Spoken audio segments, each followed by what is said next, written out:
Remember to mute. Hello.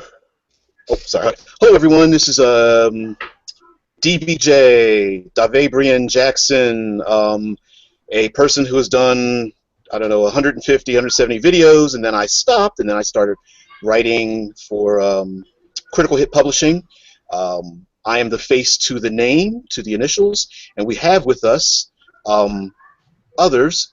The first person I'm going to introduce is Anton. Antoine. Yeah, Antoine. Yes, and I'm going to hand it over to him because both of us are going to be hosting this um, maybe third or fourth largest argument in the RPG community besides alignment and hit points and power gaming. We're not going to talk about that part. We're going to talk about complexity and rules light systems. The good, the bad, the ugly, what our favorites are, what our dislikes are, and how appropriate they are in every RPG situation. All right? So we're going to go through the line and have everyone introduce themselves, and we will get right into it afterwards. So, Antoine, please go. Okay, hi. I'm the CGA. I also go by Antoine, and if you really need to know who I really am, you could call me Jay. Um, but I'm here to speak up not as an arguer for the other side of the coin, but to kind of advance the idea that if it is indeed a matter of preference, then there's sort of a certain squelching to saying simple is best, and that maybe there are some advantages and some disadvantages to coming down on one side or the other.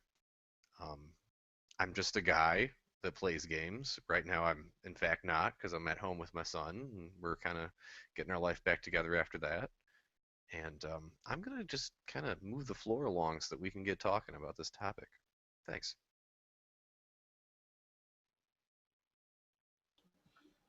All right, on my screen, I have Frank to the far left. So, Frank, go ahead, introduce yourself and what you do. Well, I am Frank Fry. I am the graybeard of gaming. I will be 68 years old at the end of October. I'm retired. I'm retired disabled. I'm a veteran, Vietnam. And I guess I've seen it all. I mean, I started gaming in historical miniatures in 1971, and I started playing RPGs in 1977. So I've seen both sides, up, down, all around. I have written for the industry as well, for Twilight 2000, for Vampire the Masquerade, and I've seen a lot of things. So, that's me. I'm the original gaming geezer. Get off my lawn, All right, and then we have ourselves the Guardian of Gotham himself. Heath, please go ahead and introduce anything you've got going on. Salutations, YouTube. Heath Wanamaker here, sometimes known as Bruce Wayne on the OSG Gaming in Gotham YouTube channel. I haven't done anything there for a while, so don't bother going over there. I'm excited about the upcoming topic. I've played a variety of systems, from a single page to a 400, page tome. And, each have their ups and downs, their pros and cons, and their merits. So it's going to be wonderful to hash it out with these fine gentlemen and, get different viewpoints on this. So very excited about it. Yeah, that's about it. We'll move this along. Okay, and of course, Rob. I'm Rob, aka the Swamper. Not quite as old as Frank. I'm 54, but I did also start RPGs in '77. I played almost every week since, with a few misses. So, anyway, regarding this topic, I think there are certainly some benefits to simple systems. Sometimes it should be used, but I came here for a fight, and I'm going to definitively state that by and large, I feel that complex systems are the better way, and I'm hoping to convince you during the next hour or so.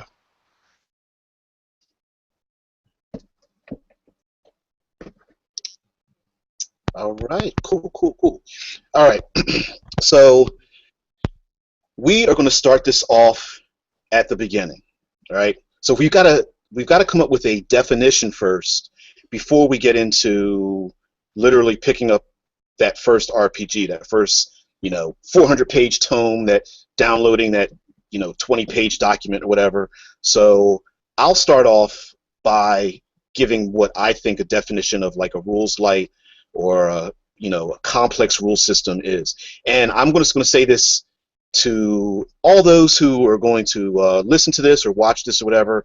We're going to use a lot of terms interchangeably, although I'm sure we could break this down into very fine minutia. Okay, so a rules light system doesn't mean it can't be complicated, and then a rules heavy system does not mean it cannot be simple.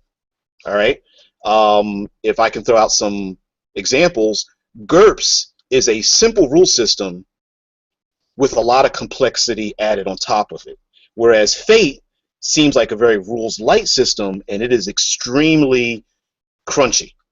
All right, so we're gonna have things. So here's my definition of like rules light versus rules heavy. All right, my definition is a rules light system has a extremely simple and robust die mechanic that can solve probably 90 to 95% of all situations that arise without having to open the book.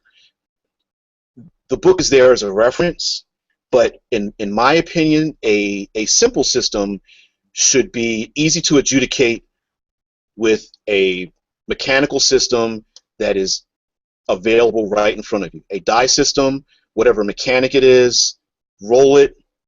This is the result. Don't have to go into the book. That's mine. Antoine?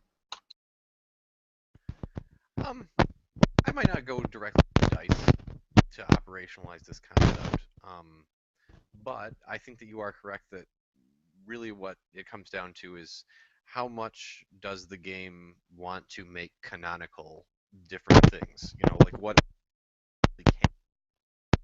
what it tell you. So in Vampire, there's all these disciplines called Obtenebrate and Dominate and so on, and if you look in the book, you'll find them. If you look in the book for a lighter game, you may not.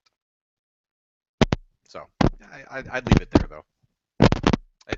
We're in agreement that just the dice as a metaphor for that might be where we are in any argument. So it's a semantic thing.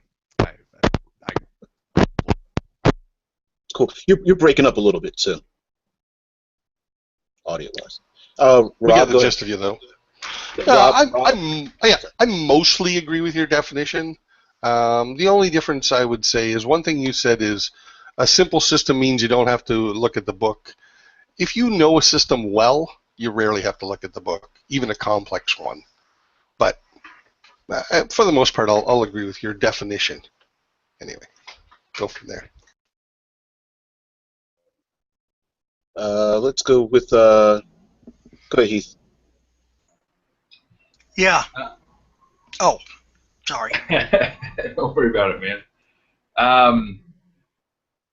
I definitely agree to an extent about the dice mechanic.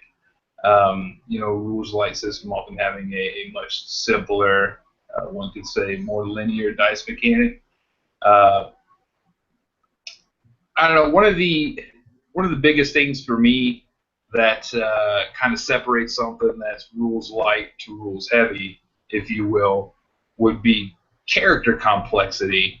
I don't think you're going to get the depth of options that you would in a rules light system compared to a rules heavy system to differentiate your character to make them unique comparatively to other ones. just based on the options of such things as skills or feats, fortes, etc., what have you. Characters can seem very similar, if you will, in a rules light system. Like there's nothing necessarily separating, me from being this Olympic acrobat that I claim to be in my background, because I don't really have the skills for it.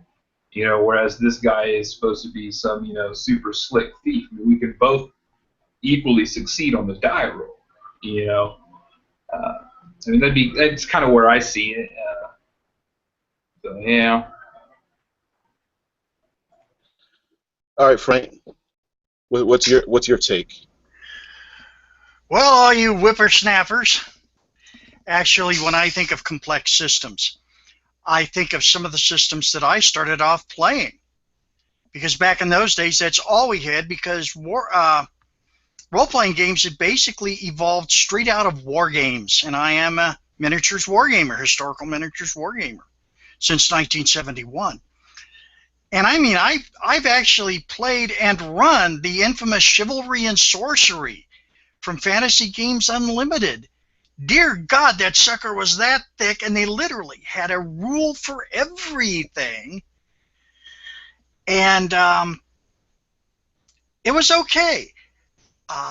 As far as the rules light system goes, the one I really like is one of the ones I'm using now, Numenera, the cipher system from Mighty Cook Games. I would say, though, that just to give everybody an idea of where I'm coming from, to me the bottom line is this. If you're having fun running it and your players are having fun playing in it, it's a good system. It works. It does, to me, what it's supposed to do. Facilitate your entertainment and enjoyment. So that's what I had. The difference, though, to me, is the depth of the rules. Do you have a complex system will have rules for everything. Use at least 4 different kinds of dice. You have all these little crunchy factors, and I'm like, really? I'm too old for this. But that's how I define it. Okay, we're going to get to that because you brought up something, and some of the guys brought up something. All right, so we kind of have a definition, and I will say this is kind of a rebuttal as far as like learning certain systems. I would separate whether the system is robust versus just simple memorization, right? I've got the Pathfinder book. I don't even know if I could pick it up in 2 fingers. It's so thick, and it's got Pathfinder's produced so many like feats and things. And I'm pointing this out because feats are a particular nuisance to me. Like it makes my skin crawl, and the reason why is because when I sit down at a table, the only use that I get out of it is through memorization, right? Someone would have to know off the top of their head how a particular feat works, how a spell works, or something like that. It doesn't relate back to not necessarily dice, but it doesn't relate back to a mechanic that I can use in a very simple, very quick kind of manner. So that's my rebuttal for like complex versus rules light games, is that I feel that a complicated game is not that there's a rule for it, but the rule doesn't relate back to the mechanic that we're using at the time. It has its own separate game or function. I'll pick classic D&D, just about every edition, although I'm not familiar with 4th edition. If you cast the spell in Dungeons & Dragons, the spell itself, many of them do not relate back to the D20 mechanic. You roll to achieve the spell effect, then you look up the spell to find out what happens, right? You don't roll a D20. You roll a D20, let's say, to cast a spell. You don't roll the D20 for the damage, the duration, how many people, those kind of things. You have to memorize the book, and I find that memorization portion of it, to me, adds to the complexity of it. So that's rebuttal. Anybody can answer after that. No, I think we're good. If someone disagrees, fine. But I'd like to move past the definitions and get to the debate part. But I agree with your definitions, or at least the group one, what the group said. I would just put a pin in this particular topic about how voluminous Pathfinder is as a system, because to me, it's bloated. It's not just that it's a complex system, it's that they keep making more stuff because that's the only way they can pay the bills. So, like, Hackmaster, or for that matter, its predecessor, Chivalry and Sorcery, Rollmaster, those games that it makes homage to, it's a closed book. It's done because they lost the license from Wizards to Paradise D&D, and so now it is what it is. It's cast in amber, and so we'll pin in that for later. Okay. All right. Okay, so we're going to start out with getting our first role-playing book, right? We're just going to talk about the merits and marketing of a very large book, the value of a very large book to a very small book. And I'm going to admit something that's going to make me sound like an a-hole, even though I'm, the hippie, railroady, storyteller game master, okay? Financially, I don't think a 20-page document, despite the fact that I may get just as much enjoyment out of a 400-page document, am I willing to put down the same amount of money for either one? And so what I mean by that is, like, Fate, as far as, like, its value, its sales, marketing, and such, Fate's given away. They have it for free. There are so many other rules light systems. They, to get out there, they put them out there for free, and people are enjoying them. They're enjoying them a lot. And to me, there's a value. Logically, I should put a value on the enjoyment that is taken out of something. Like, if you go to a 2-hour movie, you're paying for that enjoyment. You're paying $5 to $10 for two hours of enjoyment. So if you're playing Fate, or you're playing some of these Fiasco, or some of the other rules lighter systems, you might even put a Savage Worlds in there, maybe.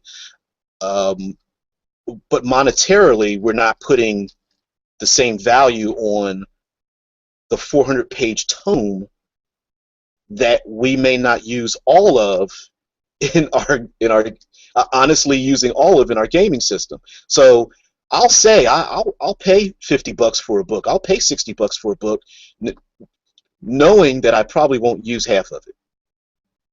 And I'm not sure if that's right or wrong. I just know it's a real thing. So how do you guys feel about, like, the money you spend, how those items are given to you, whether somebody gives it away for free? Do you value it more if it's free? Is it, do you go back and say, well, hey, thanks, Fate, for giving it to me for free, I'll buy more of your things? Or would you say, like, Edge of the Empire is, is an expensive book, would it have been better if they broke it up into 5 pieces and charged you $10 a chapter for it or something? I mean, how do you guys feel about that? As far as, like, money spent on a product, I don't know. I have mixed opinions about it myself.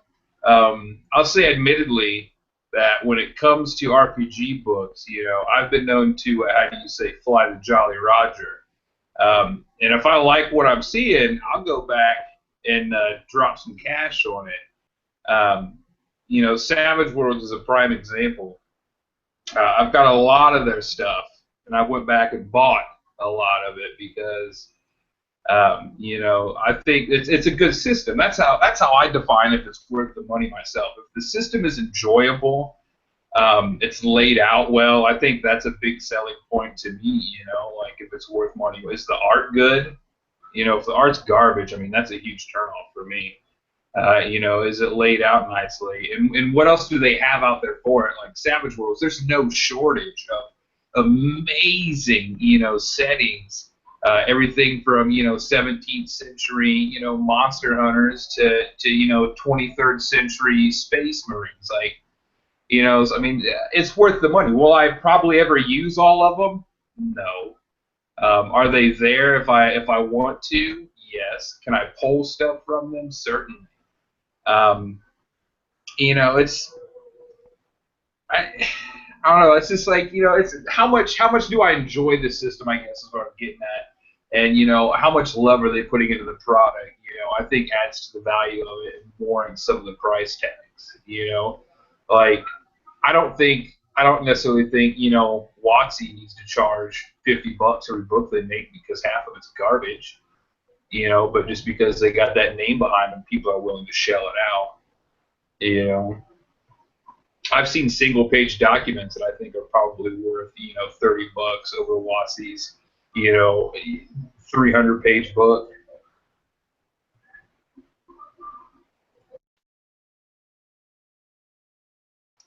So my son's waking up here, so I gotta step away for just a moment, folks. And, Sure.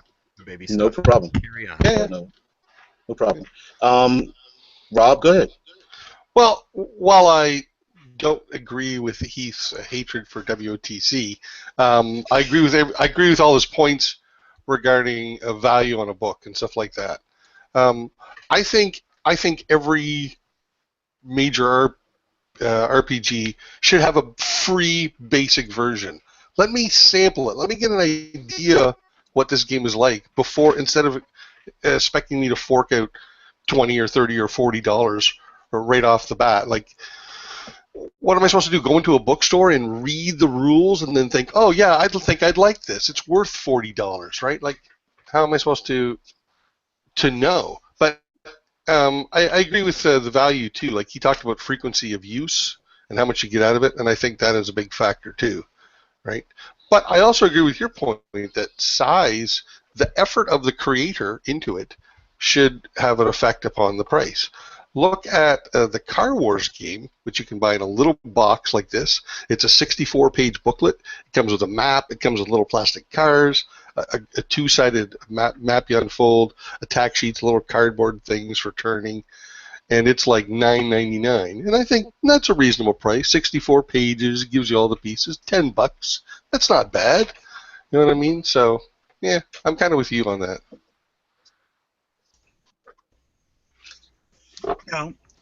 I can remember one of the things about doing historical miniatures gaming, for example. You're used to expensive rule sets. You really are. And it says, okay, what is in here for me that I'm willing to fork over $40 to $60 for a set of miniatures rules? And it's the same thing with RPGs. I have a whole stack over here, I won't be able to show them, of Fading Sun. Came out from Holistic Designs, 10, 15 years ago. I collected not because I played it a lot. I also collected it because I had fun reading it. One of the most interesting things about Vampire the Masquerade when it first came out, according to my friend Nancy, who owns a bookstore, is the fact that she had a lot of people coming in buying all of the World of Darkness stuff when it first came out. Housewives who had never played the game, they just liked reading about vampires, and they thought it was fascinating. So I tend to look at gaming material as literature. That's why I have a massive collection of Numenera books, and it's still growing. I have a fairly large, well, I was starting on Game of Thrones, and then they blew the whole universe up in the last season. But I do have Fantasy Age, which I really like, and I'm exploring that. So for me, it's like, do I want this? If I do and I can afford it, I buy it. It's as simple as that. At least that's the way it works for me. I've got some real clunkers on my shelf too. Stay away from anything from leading edge games. Stay away from it. It's what happens when you allow engineers to design RPGs. Silicon Valley engineers, on top of that. One of their sets of rules was so bad it took me 4 years to just give it away. Okay, I'm done here. I just want to quickly echo something You're Frank fine, said. I agree with about enjoying them as literature. Many moons ago, I worked for a company that was a gaming distributor, and I could buy product. It was TSR at the time. TSR product at like 40% off. I would buy modules, never run them. I never run modules, but I would read them. Oh, for the story, and then maybe to steal an idea or two. Oh, I like that room. Oh, I like that church. But I definitely agree with Frank about enjoying them as literature too. So we're in the 400-page versus 20-page question at the moment. I think is it true? We're talking about Yeah, value, I guess. we're going to talking about the value, how much value we put on the 400-page book over the 20-page book, and then we're going to go to the kind of the next question that's going to segue into the next question. But Okay. mhm. For my part, I think that one thing to note really is that, especially as there's a lot of dissipation in media, as kids can watch any anime in any direction that they want. I ran a Traveler game, and I didn't know that the touchstones of Blade Runner or Alien or Enemy Mine, all these kind of films that really, to me, epitomize what kind of like a semi-hard science fiction environment is. Those touchstones aren't there for younger people. And so the 400-page tome to me represents a toolkit for a younger GM to communicate all those memes of what that world is. And often the mechanical part of that is necessary because you have to teach it at the table. You can't assign homework to go watch all these shows and stuff. And so that's where the real value is I think in introducing genres, especially. Yeah, I'll admit that I'm an avid reader, and um, I didn't know it at the time. I think one of the most influential RPG books was, I think it was the D6 Star Wars book.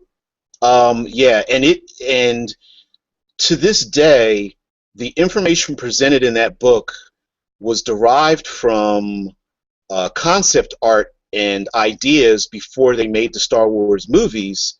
They created their own information, and then that information they started using and making that canon. So the RPG book actually influenced the movies. And being young and not knowing any better, I was like, oh, it's pencil concept art. Who likes that? Toss the book, and now I'm just like, oh, you idiot. But anyway, so that this brings us to our next question, which is teaching the game. Okay, so we've put $55 down for a big thick tome. We downloaded a free version online and maybe spent $10 to get the rules light game or whatever. It's 35 pages long, and now we've got to sit down and learn the system and teach somebody else to play it, because we found it, we fell in love with it, but we don't know anything about it. So from my point of view, I feel like it's as far as teaching a game, that it's unrealistic to expect somebody else, like if my desire is to peruse 400 pages, it's unrealistic and unfair to expect other people to want to do the same. And this is more, I guess this segues more into more of a social thing, where sure, if you're tolerant enough and you love your system enough, you will figure out ways, or that game system will have created a way for you to introduce new people to it, and you'll be patient enough to know that they don't know the system as well as maybe you will, because you've purchased it. But I happen to find that I fall on the side of rules light on this one. There's some cheap and free and very simple rules light games that you can literally pick it up, create a setting, and get people playing in 10 minutes. You could put a post out there and say, hey, I'm looking for players. I've got Fate, and let's go. Let's make up something. Let's start. And from nothing, you could start to create a game. I I do admit that the teaching the 400-page tome books is much more of an investment, but I got to side on rules light on this one. Teaching the game, that's me. That you got. If you're, the question is teaching rules light versus rules heavy, just to clarify, correct? Yeah, which is better? I guess is what he's saying, right? Rules light, rules heavy. Yeah. I don't know. Just as Yeah, far just- as introducing, Introducing. just as far as someone. introducing others, correct, to the game. Okay. I think ultimately, I think that rules light versus rules heavy, teaching and introducing someone comes down to two things: their willingness to learn, and if that particular rules system is relevant to their interest. Like if you have a rules light fantasy setting versus a somewhat crunchier sci-fi setting, and they don't care about fantasy, they're probably not going to care as much, to invest their time in it, sort of thing. Would be my angle on that. I mean, I'll elaborate more after other people perhaps have voiced their opinion. First of all, let's preface that we're talking about teaching people who already know how to play RPGs a new RPG. Teaching someone who's never played any RPG before, that's a whole different set of skills required regardless of what you're teaching them. So let's preface it with that. Is it easier? Sure, it's easier to teach someone how to play Go Fish than it is to teach them to play Texas Hold'em tournament, poker. But is it better? I think, I don't know. I don't think so, because if you have a very, very simple game, you're going to have very little replay value in that. When you create the next character, next character, and the next character, because the mechanics are so minimal, the characters are going to be very, very similar. This is like what Heath was saying. Very, very similar mechanically or numerically. They might even be identical, for crying out loud. When I'm playing, to me, an RPG, it's about the characters. That's the thing I'm most interested in. I want to see character growth. I want to see character progress. And I want the characters to be unique. And it's very important to me, at least, that a character is different, not just conceptually from all the other characters, but mechanically. I want to see the differences in my character reflected on my character sheet and not just in the air. I want to be mechanically different from all the other characters as well as conceptually different. And you can't really achieve that in a simple game. So when it comes to teaching people, yeah, I think you could teach it to them faster, as I said, comparing fish to poker. But I think you're going to have less longevity and less replayability. I think an interesting question. Oh, go ahead. Sorry. No, I was going to say, does anyone, Frank, do you have anything to say about that? Yeah, I was going to say, for me, one of the things I always do is what I call session 0, where all the players sit down. That's when we generate the characters and when I go over the game system with them. I've never had any problems with replayability with something like, say, cinematic unisystem, i.e. the Buffy game, and Angel, and that. Although I have noticed a tendency for characters to cookie cutter, But I've also had players that simply make up for it with either with the background story or some background notes, or just they can compensate for it. I've seen others that haven't. They always wind up playing the same thing. I've noticed this is a tendency among murder hobos. Just you crank them out. One murdering thug looks like another wandering murdering thug. And but ultimately, it's what you enjoy. What do you enjoy? That's what I want to find out from my players. What do you enjoy? All right. When we'll segue into this next question, because as far as teaching the game and Just drop in on that one? I'm sorry. I don't know that I got in on that question. You didn't. Please, Antoine didn't weigh in. Okay. Please go ahead. Okay. I just like to point out that there could possibly be some hidden difficulty that is sort of at the table with simpler systems, especially ones that kind of use semantics like Fate does. So say you have an aspect like fastest gun in the West, and then you get into this argument between the players about, well, you're not in the West right now, and this test wasn't about fastest; it was about good aim. And these sorts of things can sort of devolve. This has happened. I've heard tales about this specifically with Dungeon World. So I don't want to put words in Fate's mouth, but that's an example. And all that stuff is sort of to be learned at the table rather than in the rule book. And because there's more canonical stuff and there's more like actual examples of play, there's certainly more adventure modules that model good play or what the publisher thinks is good play in complex systems. And so those are learning tools for new people. And light systems don't necessarily have those learning tools, nor do they have that canon that can equip a new person to accept the course of play. Okay, and this is a response to you guys, like Rob was saying, like he wants the numbers to reflect what he can do. I'm gonna go the complete opposite and challenge the concept with this. One of the difficulties, especially in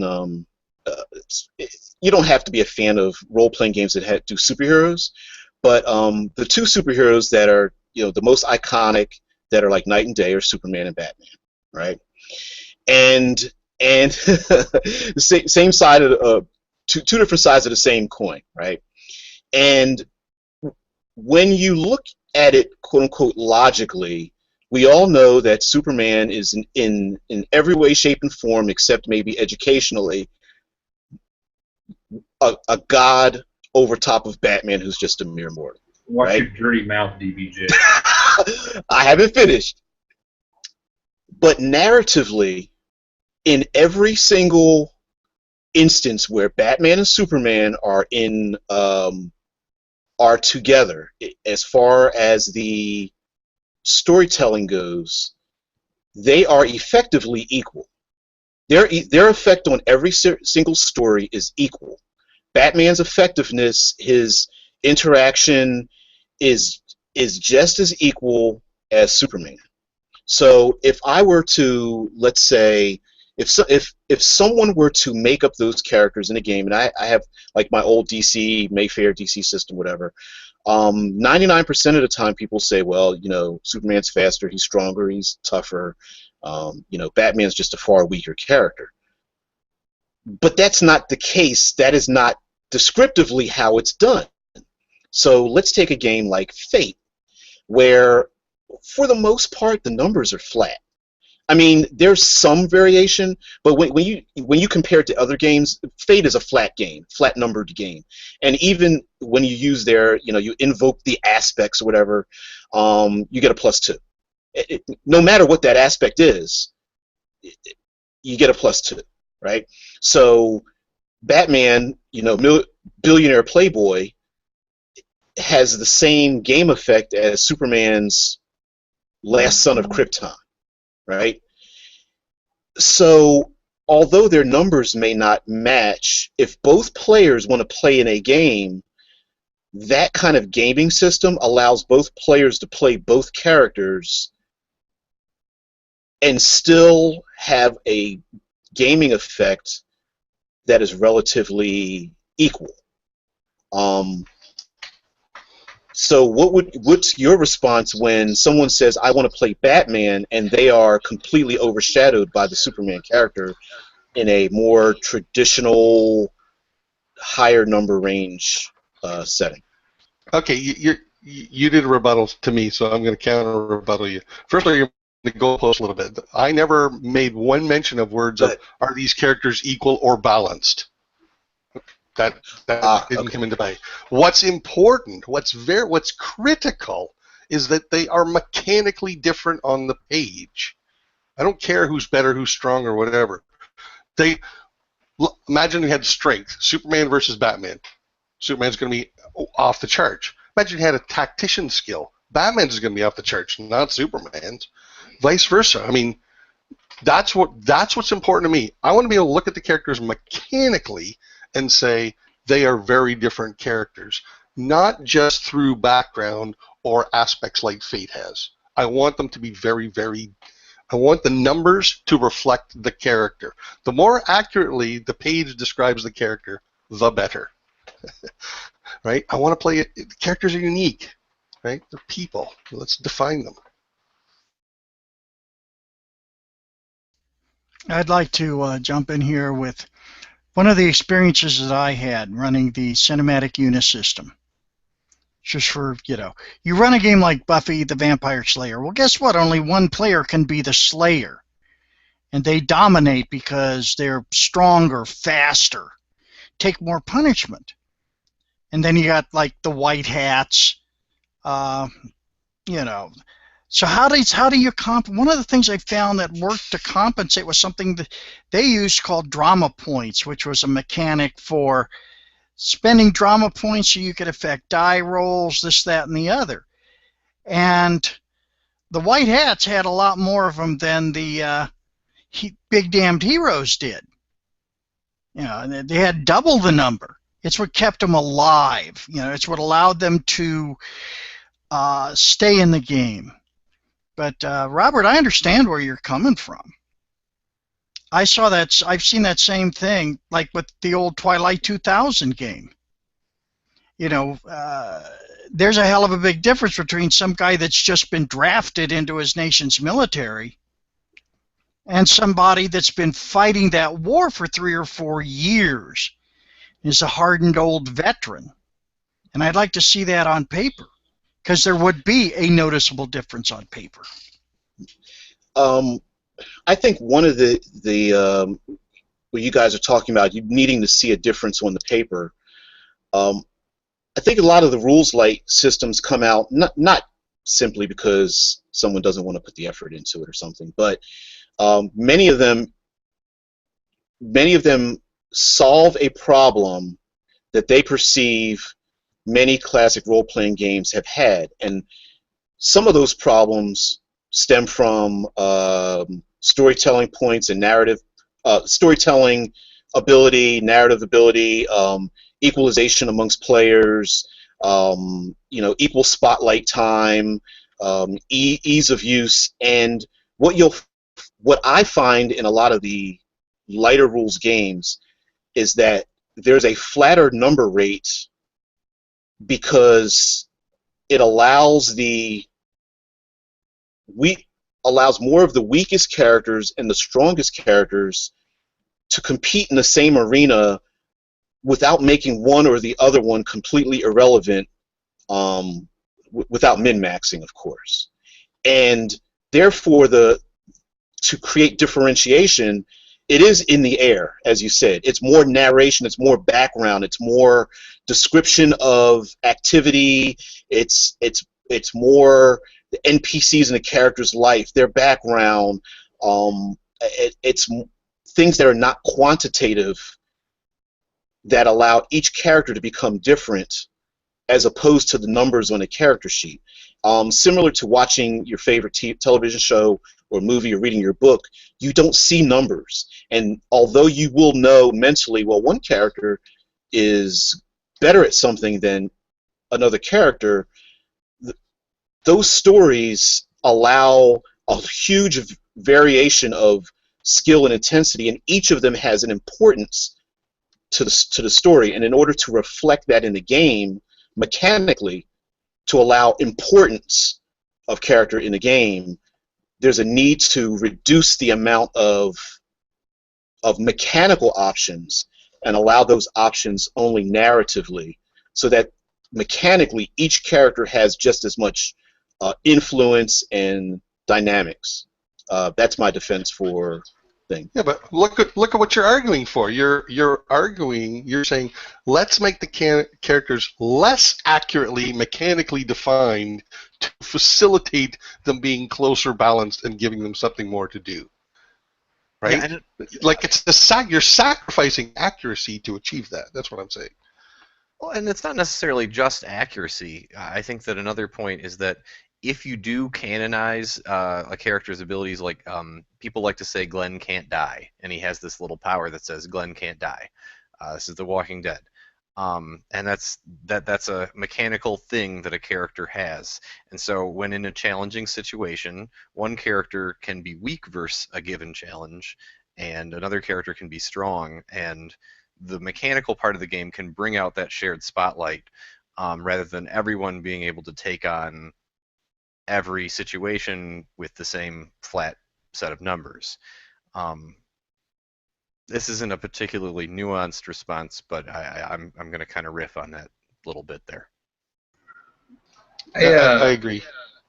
Yeah, I echo Rob's sentiment, and Justinian's. That's what it says there on the thing. I hope I got that right, man. That I would say that you're doing a disservice by making the characters more in line with one another, because that's not necessarily, or accurate to how they are or should be reflected. You use Batman and Superman as an example. And as Robert said, Superman might be off the charts in strength, but Batman is a world-renowned tactician. Each has their own opportunity to shine in a game, depending on how they want to utilize those skills and abilities. I don't see an issue with a character being superior, at A, but being horrible at B. So that means, obviously, when it comes into the situation where B needs to be handled, and the character that's awesome at B and horrible at A, it's their time to, step up to the plate. I think the spotlight is shared equally, so long as an equal, opportunity of challenges that each character excels at are presented, to the overall party. And in more rules light systems, I would say definitely do a disservice in that regards, where Joe Schmo, who's got all the same stats as Bobby B over here, he can do everything Joe Schmo can do. So why share at all? Really. I think that this also speaks to, as I pointed out before, the importance of what I call session zero. When people sit down to play a campaign and you say, okay, we're going to spend this session genning characters, I think you can avoid a lot of the duplication. Because people will go off on their own riffs. They may play off on another player's strength. But I think that's why it's important. Communication, to me, is the key. So people can know, that, well, gee, I'm doing a combat monster. I'm doing a warrior. To use Fantasy Age. Fantasy Age has, for example, exactly three character classes. But boy, there is just so much you can do with each class that is just amazing. It's just amazing. And that brings back memories, by the way. I used to smoke a pipe and cigars. But anyway, that's why to me it is very important to get people to sit down and gen up their own characters in coordination with other members of the party, so you don't have Joe Schmo that can do the same thing as Ed Schmelt. Ed Schmelt does something different. They may be the same class, but they do different things. I guess the thing I will conclude with is it's a lot like in the Army, where you have teams of special operators. Hey, I'm the sniper. The guy next to me is the explosives expert. I maybe know a little bit about explosives, but he's the guy. And the guy next to him is the language translator and interpreter. That sort of idea. That sort of idea. Anyway, I'm not sure what that outburst was, but sounded like some good time. Okay. long story short, I think you guys are living in a fantasy world. Here's why. Here's why. Right? Okay, hear me out. Right? All you guys are making a really good point about something that doesn't happen at the table. Okay? In practice, really good. But and let me say this. Okay? When you have radically different power structures in a gaming table, there comes a time, and 99% of the time, this is something that happens in combat, since many role-playing games, if not all of them, have a giant combat section. And someone invariably has someone who's very good at something. And they're so good at it that it doesn't allow anybody else to do what they want to do. Right? Let me make an example. It's the character that a person who's built their character to always go first. Okay? Character goes first, and they have something that does a lot of damage. And that player, the person that created that character, is like, hey, I have this really great idea. I want to have a character that is very quick on the draw, pull something out, bam. And hey, I want to take out the bad guys. All right? So they do that once, and then the other party members are like, well, there's not much cleanup for me. They do it the second time. By the third time, although they've created their characters according to the rules, and they had a character idea that works on paper, and they didn't quote-unquote cheat, except now that character dominates in that particular situation all of the time.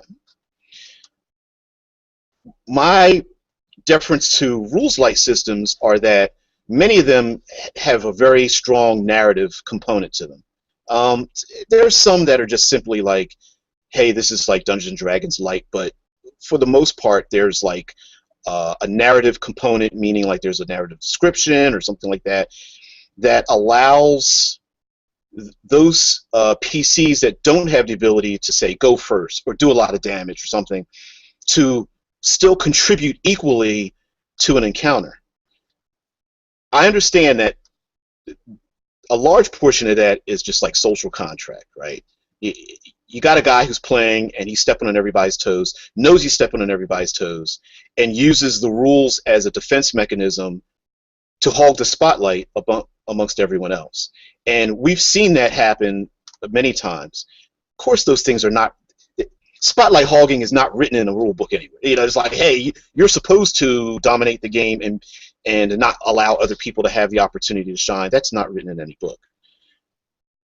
My defense of rules light systems are that, of course, I don't expect everyone to be completely flat across the board, but to not have such a high variation in or specialization means that there's less defending themselves with a book by dominating the gaming table. I think you're making an unfair correlation between complex systems and unbalanced characters. It's important that, like Frank was saying in your session 0, you explain to people the game you're going to play, and they create suitable characters, right? So you picked as your early examples Batman and Superman, and it's literally a mortal versus a god. So you've got the two extreme possible ends there. That's not how most characters are in games. And the example you gave, I agree with what Antoine was saying there. That's bad design encounter. Imagine instead of a big bad guy, the party enters a room, the door slams behind them, water starts pouring in the room, and there's a monster in there. Now, you got the fighter type, maybe one fighter type or two fighter types. He's going over, he's bashing the monster. One guy maybe is trying to break down the door. The thief, he's over there trying to pick the lock. The wizard, he's trying to interpret the runes on the floor and stop this magic to get the water to stop pouring in. Like, everybody can be given something to do if you give it a good encounter. Just don't design a lot of encounters that only focus on one character's strength. So I think you're blaming complex systems on for the wrong thing. I don't think that's a To me, that conflict system sounds problem. much more like a disease in the creativity of the game master. Spreading spotlight between characters is kind of a meta hobby thing. That's about being a good game master and having that social contract at the table and cleaving close to it. That's not so much about systems. It's true that in a flat system where you can just invoke however many pluses you need to get through the combat, that the GM doesn't need to be creative, and perhaps there isn't that cul-de-sac where someone can dominate the table. But that also means that if someone isn't the sort of person to speak up, we all know people who come to the game who are obsequious, especially when they're new. If they don't know when their moment is, when is their moment?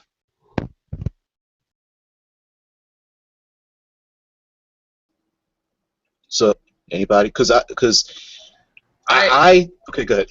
I have to. I'm gonna have to agree. With these gentlemen. In regards to um, each party member can contribute in a valuable manner so long as they are given opportunity to do so. Um, like you made the comparison that some dude is just nobodying the enemies every encounter. Well, that's good for him. Apparently, encounters are his time to shine. Um, Everybody else can surely contribute some way, either in that encounter or outside in ways that he cannot. I don't think the system so much is to blame for that. But kind of like Robert said, perhaps rather a bad encounter design.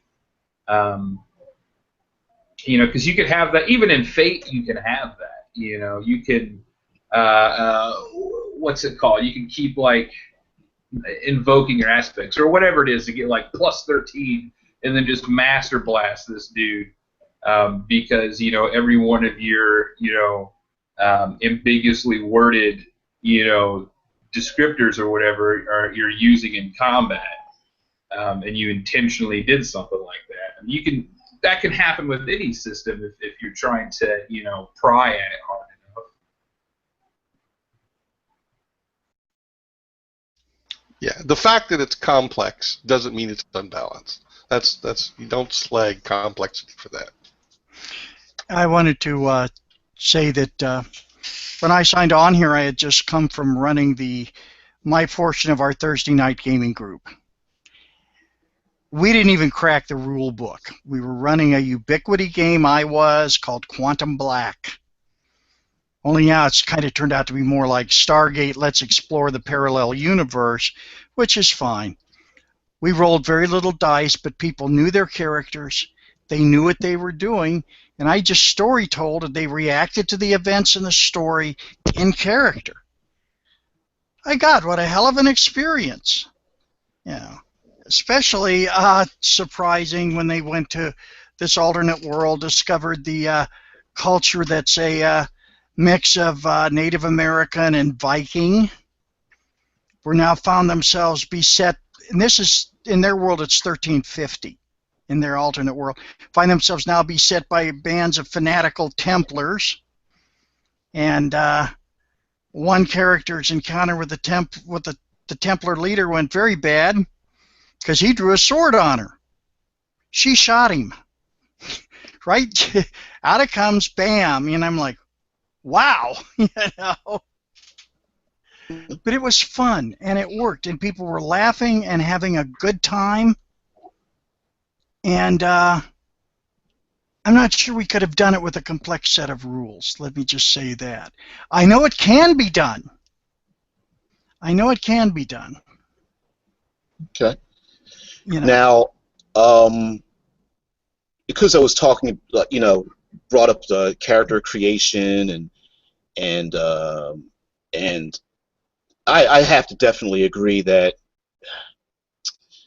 encounter design, maybe that's something that I don't want to say has been lost, but creating balanced or challenging or fulfilling encounter design maybe something that's becomes simplified because we have other media, especially like video games, maybe even movies or so, that kind of, it simulates an encounter, but in a role-playing setting, it's not how it works. Like Rob said, like if you have a party, you have the fighter who's fighting the monster and the thief who's picking the lock and the wizard is doing something else. Let's say in a video game, you don't see that. It's like button mashing, right? There's a big baddie. Everyone's attacking the big baddie.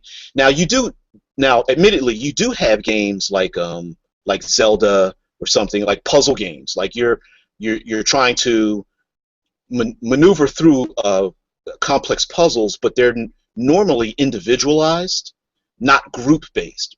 Very many group-based things are there's a big baddie, pile on a big baddie, whoever can do the most damage, hey, they get to shine. But that's neither here nor there. I was going to mention about flat numbers towards wide numbers, especially let's say when it comes to character creation and narrative control. That are there times where you think, or do you feel that when a game has a complex character creation system, that it limits the options because the options are already presented before you? Let me make an example. Oh, okay, let me make an example. I know you're ready to jump. Hold on. No. Next question. No. Okay, let me make an example. Right. Player character comes up. They want to start at first level. Use D&D as an example, of course, but it could be any game. I want to start at first level, and I've got this really great idea. He fights with like a rapier and like a shorter blade or something, and he's really quick with it, and he like blocks weapons or something, right? But the game system says, well, you don't get to have like dual weapon fighting until a particular level or a particular skill level or something. Or maybe there's something in there that says, well, until you get to 6th level, you can't dual wield weapons and allow you can't block with them. There's something in the rule system that says your ability to do this is not available at character creation, right? In rules-light systems, especially narrative ones, you basically say, hey, this is the kind of character I want, right? And then we just attach numbers to that, to what you're saying, right? I'm a dual-wielding, swashbuckling, back-flipping, debonair kind of guy or something, right? You write down what. Of course, I'm being sarcastic. In that sense, especially Fate's very, exceptionally known for this. That you get what you want. Anything, those things that you want to encounter, those things that you want your character to be part of, good or bad, you've got to write it down, and then that is you. There's no question, unless you have not stated it, that is your character. You don't have to, you're not forced to, be taxed, feet taxed or something. I have to get something, I've got to wait 3 levels to get this thing. You just have it, and that is your character. What do you guys have to say about this? Well, you keep blaming the wrong thing. Just one second. This is short. You keep blaming the wrong thing. You're blaming complexity on a flawed system. You're saying complex system is a flawed system. I can't use this weapon until level 6. Not every complex system is going to have those kind of limitations. Don't blame the right thing. That's just a flawed system then. Okay, you go ahead. Here's the thing though. Even if the system, right, let's say, as you said, well, you can't do this until level 3.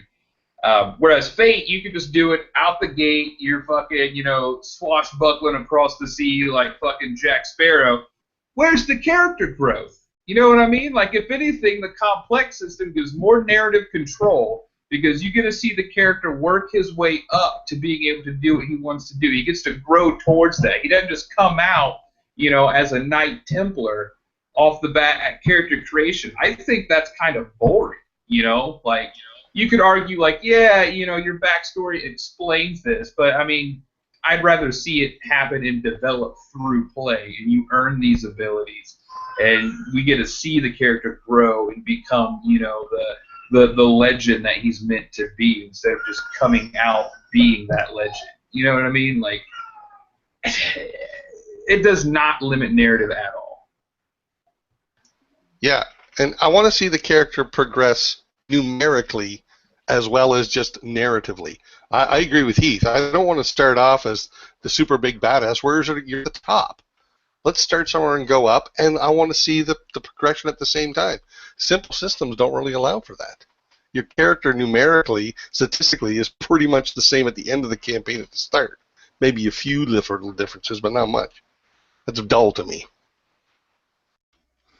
Well, I would like to say that, oh, sorry, didn't mean to step on you, Duke. But one of the things that I've noted with the new system that I'm studying, Fantasy Age, that I'm getting into, it seems to strike a happy medium between the complex and the simple. And I like that. I like that. The same thing, well, Numenera pretty much is rules light. And I like that a lot too. I guess, it's a matter of taste. What do you want to do? How do you want to play? How do your people want to play? Because I've run Chivalry and Sorcery, for example. Holy Mary, Mother of Jesus. Wow. I've also run games where the player group was very suited to what I was running. I ran Space 1889 one time as a diplomacy campaign primarily. Why? Because out of the 5 players of the player group, 4 of them were international studies majors. In other words, they were majoring in college to go into the State Department and do diplomacy. So this was right up their alley. And the last one was a history major like me. So it just clicked in. But I really do think there is a happy medium in terms of systems. And I found one I think in Fantasy Age where you can come out a first level character, but you're still a pretty robust character. There's a lot you can do. And I think you also have to sort of gear no matter whether you're doing rules light or whatever, you have to gear the encounter towards the player level. I mean, if you've got first level players, don't throw a 15th level, Ronin or whatever, warrior at them. They're going to get destroyed. TPK, and nobody wants that. At least I don't. Okay, I'll get off my lawn and shut up now. All right. Now, Give me in terms of, I'm sorry. In terms of, you say it, Rob. In terms of growth, character growth, and I mean, I'm all about, I'm old school. I started with the, the original red box and that kind of thing. But again, realistically, that's not always an option for people. In other words, the campaign, the character growth, in terms of skill and ability, is in essence is making a decision for the person that wants to play that game before they've started playing the game. In other words, you want to introduce. You have 2 games in front of you, and you want to introduce someone to the game. And one person says, you know what, I read this fantasy novel, and I remember this young squire, and I'd really like to play a game where the young squire, goes on his journey. There were 3 books, and 30 years later, he is the king of the country. And then the other player goes, dude, I just want to play Han Solo. Like, that's, I want to play somebody who's capable, who's already ready. I don't think that's a bad thing if you're playing somebody who's already good. It's it's already an example in other media, and as a person who's a storyteller himself, I think you can have growth beyond the numeric in a character without having to say, hey, they're faster, they're stronger. You know, there's character growth in the interactions they have with people.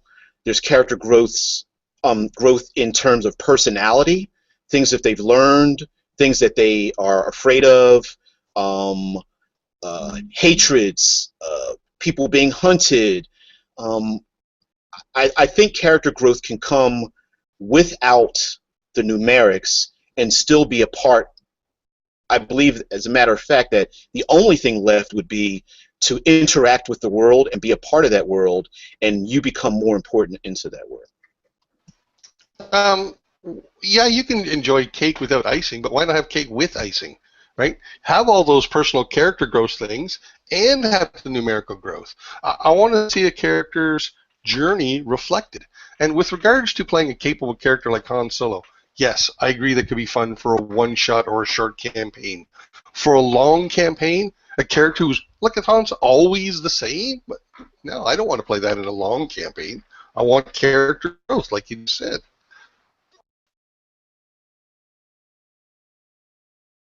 Perhaps what we're talking about is not so much growth as it is progression in capability, and so there are a specific subset of the classic big games like D&D and Vampire where you can't start with down that's at all useful until you in a while.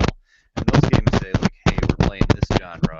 You're going to start out being a and this is so that you will learn the environment of what this game's about. And there's a different presumption, I think, that's implicit with the I want to be a Squire, I want to be Han Solo guys that showed up and they had this kind of deeply assumed presumption that they could just show up with whatever, when in fact, who gets recruited to be the last starfighter, or for that matter, Galaxy Quest, it's the cast of Star Trek that gets downloaded into the Galaxy Quest. So, there are maybe some presumptions about what the game will be that I think we should allow as the game's prerogative.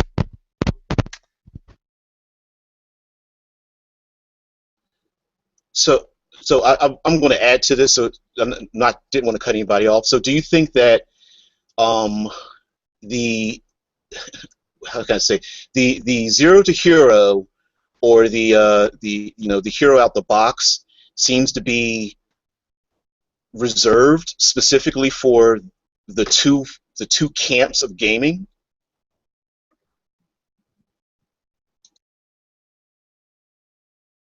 I'm not. Can you restate that question? I'm not sure what you're asking. I'm sorry. As far as like playing a hero, like I was saying that some people, and sometimes I really do, like I want to play a hero out the box. I'm not looking for the zero to hero progression. I just want to.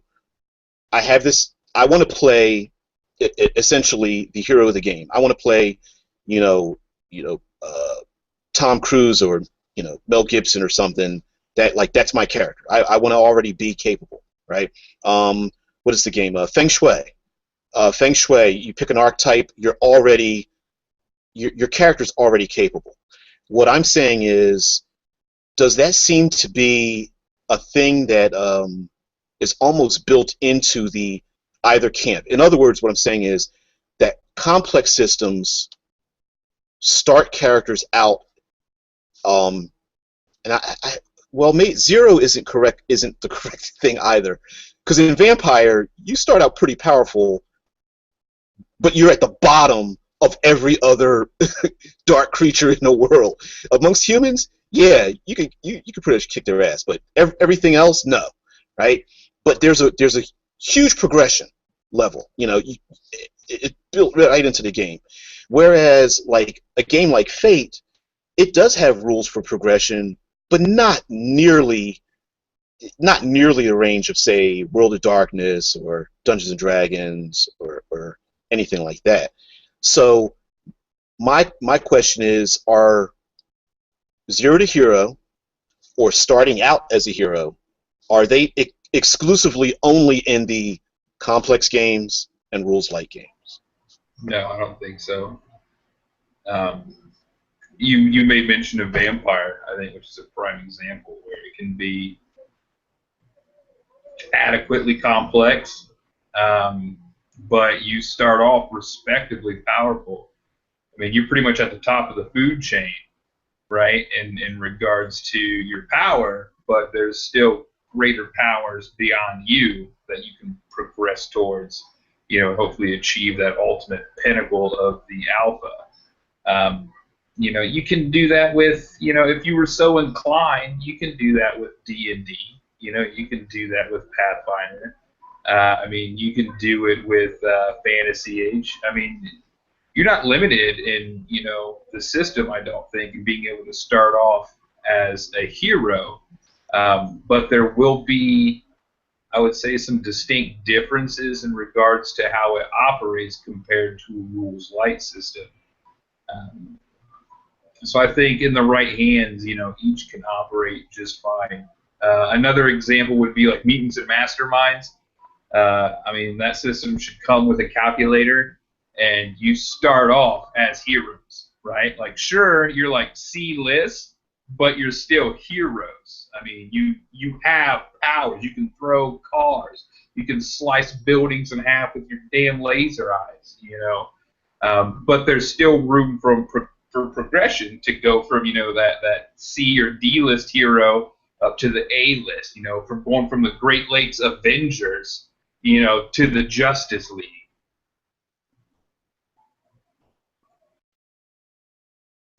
Even crossing companies. Wow, that's impressive.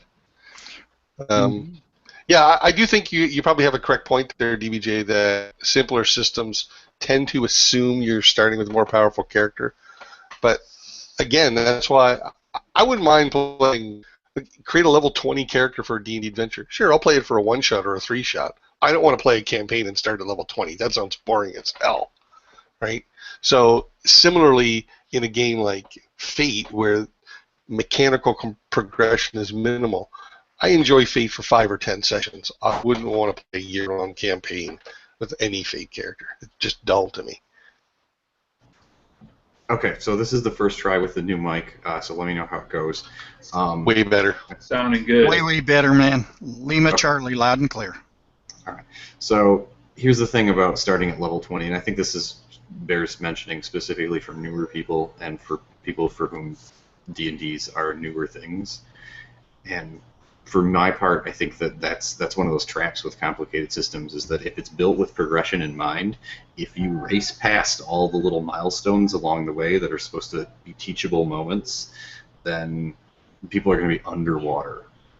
Looking through that giant list of memorized spells, that's how you're going to fail in these games. So, especially for younger kids, don't start at level 20. Don't start at level 6 for that matter. Start at level 1 and be a hero of town, not the world. I wholeheartedly agree there that I would strongly advise against inexperienced players starting at level 20, because you're not going to be familiar with the intricacies of what you're capable of doing. Yeah, one of the games I really like is Hollow Earth Expedition. So I like the ubiquity system. And again, to me, it's one of these wonderful midway points between complex and simple. Okay, but one of the interesting things is, even when you start out as a starting character, you're still an above average human, because that's the genre. It's pulp. And your pulp heroes are better than your average guy. So you're going to start off a little bit better. You're going to be able to do things. You're going to be able to be a genius inventor.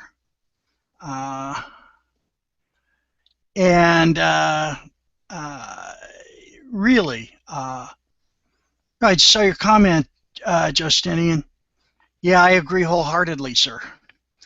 And that's important, I think, because it lets beginners get in there, and they know their character's a little bit above average, but it's still manageable because it's the genre. It's pulp. It's adventure. It's action and adventure. Yippity-doo! And as you get further up, I actually pre-genned characters that were further up than just starting. And boy, these people, not only do they have a laundry list of skills, but these people kick serious ass in the world of pulp.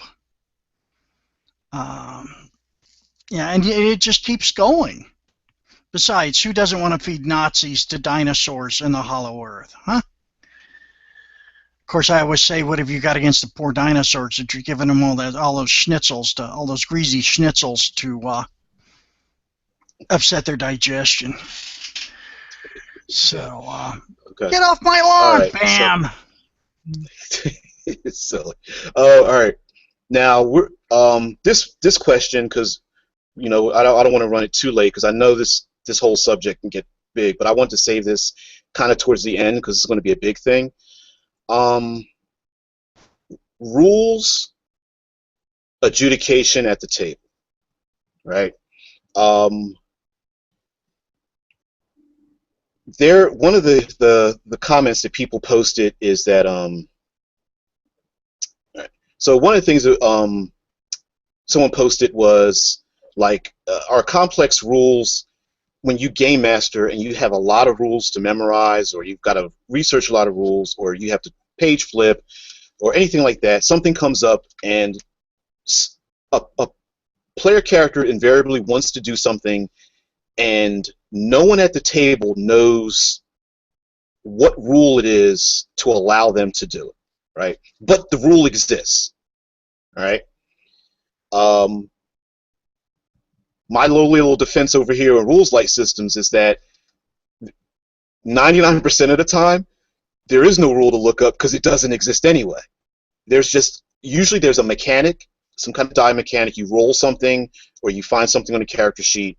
There's a randomizer, and you combine the two. You roll dice. You maybe add something. You roll a bunch of dice. You find the dice that matter. Whatever the mechanic is the thing that allows the game master and players to continue, right? Now, there's nothing that prevents someone from, every time they do something, from opening the book, looking for the rule, finding out what the rule is, doing the rule, and then continuing. But realistically, a major problem is that it shuts down the flow, right? So, what's an example? Player character wants to jump on a table and grab on a chandelier and swing across and then land in front of the bad guy and pull his dagger out or something. And someone says, well, Game Master's like, well, you need to make a, acrobatics check or an athletics check or something like that. If you have a game system that has a robust system, it's like, hey, this is how you do it. You take these dice, you have this ability, boom, you roll it. But let's take something a little bit more, not I want to say complicated, but something that you might have to look up, right? Let's say rules for suffocation, okay? Not being able to breathe. Now, sure, you could have a game that says, well, these are the rules for how to do it, but if the rule exists, right? And I see it, yeah. Me as the rules light person in GURPS, oh man, I don't know what the rule is. Look, just make a health check, right? Or I don't know what the rule is. Right. I don't know what the rule is, but my defense of rules light systems are that after the game, I would definitely look up a rule if I had a 400-page book.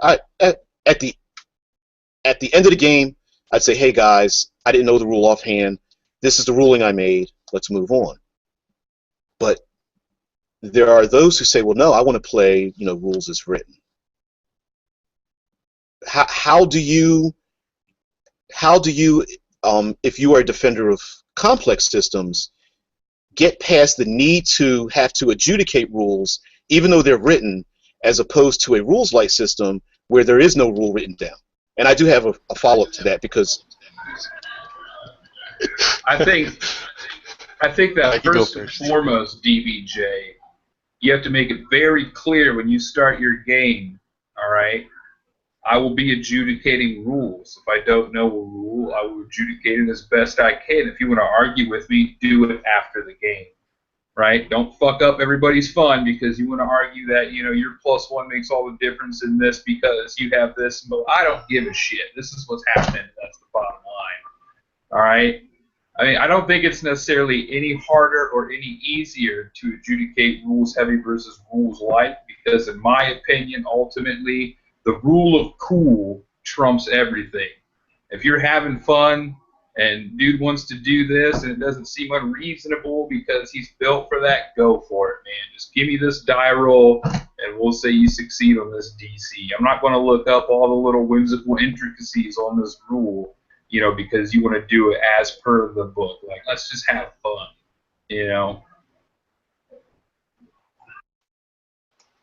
Yeah. First of all, you're equating complex systems with being unknowable, unmemorizable. There's always going to be rule come up. Someone's going to have to look up. No, you can know systems. You can know all the rules, even in a big book. I played 1E D&D for 20 years. I knew that. I could tell you what page you could find every potion on or spell. So you can know it. So don't have that as a limitation. Also, I agree with what he said. If you don't know a rule, you make up a rule on the spot, and you also make it clear to people, this is not precedent. This is just a ruling for this one time, and I will look the rule up later, and let's keep going. So just because it's complex doesn't mean it slows it down. And I'll tell you why simple systems are inferior in this case is because you're going to have less consistency among DMs. There's a whole bunch more mother may I, mother may I, mother may I, because there's no rule to adjudicate it. So it's, please, can I do this? Please, can I do that? One DM might be really generous. Yes, yes, yes, yes, yes. Another DM's like, no, that doesn't make sense. No, no, no. So you're going to get a more inconsistent experience where if there was rules governing how those actions are determined, you're not going to have that inconsistency. So I'm going with complex gets the win. Something that I do.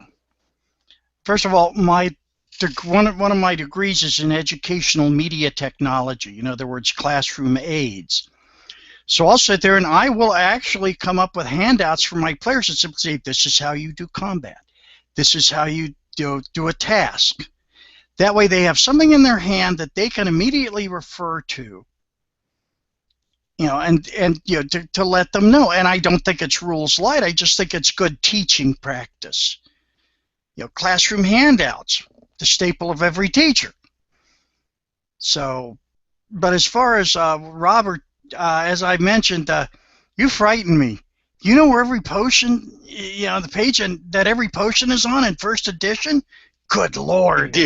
I did. I don't know it now, but I won't sleep well tonight knowing that there's someone out there with that kind of knowledge. I played every week for 25 years. Oh, my God. Anyway, what I would like to bring up here, because I really would like to bring this up, and it's really does, I think, have to do with our discussion.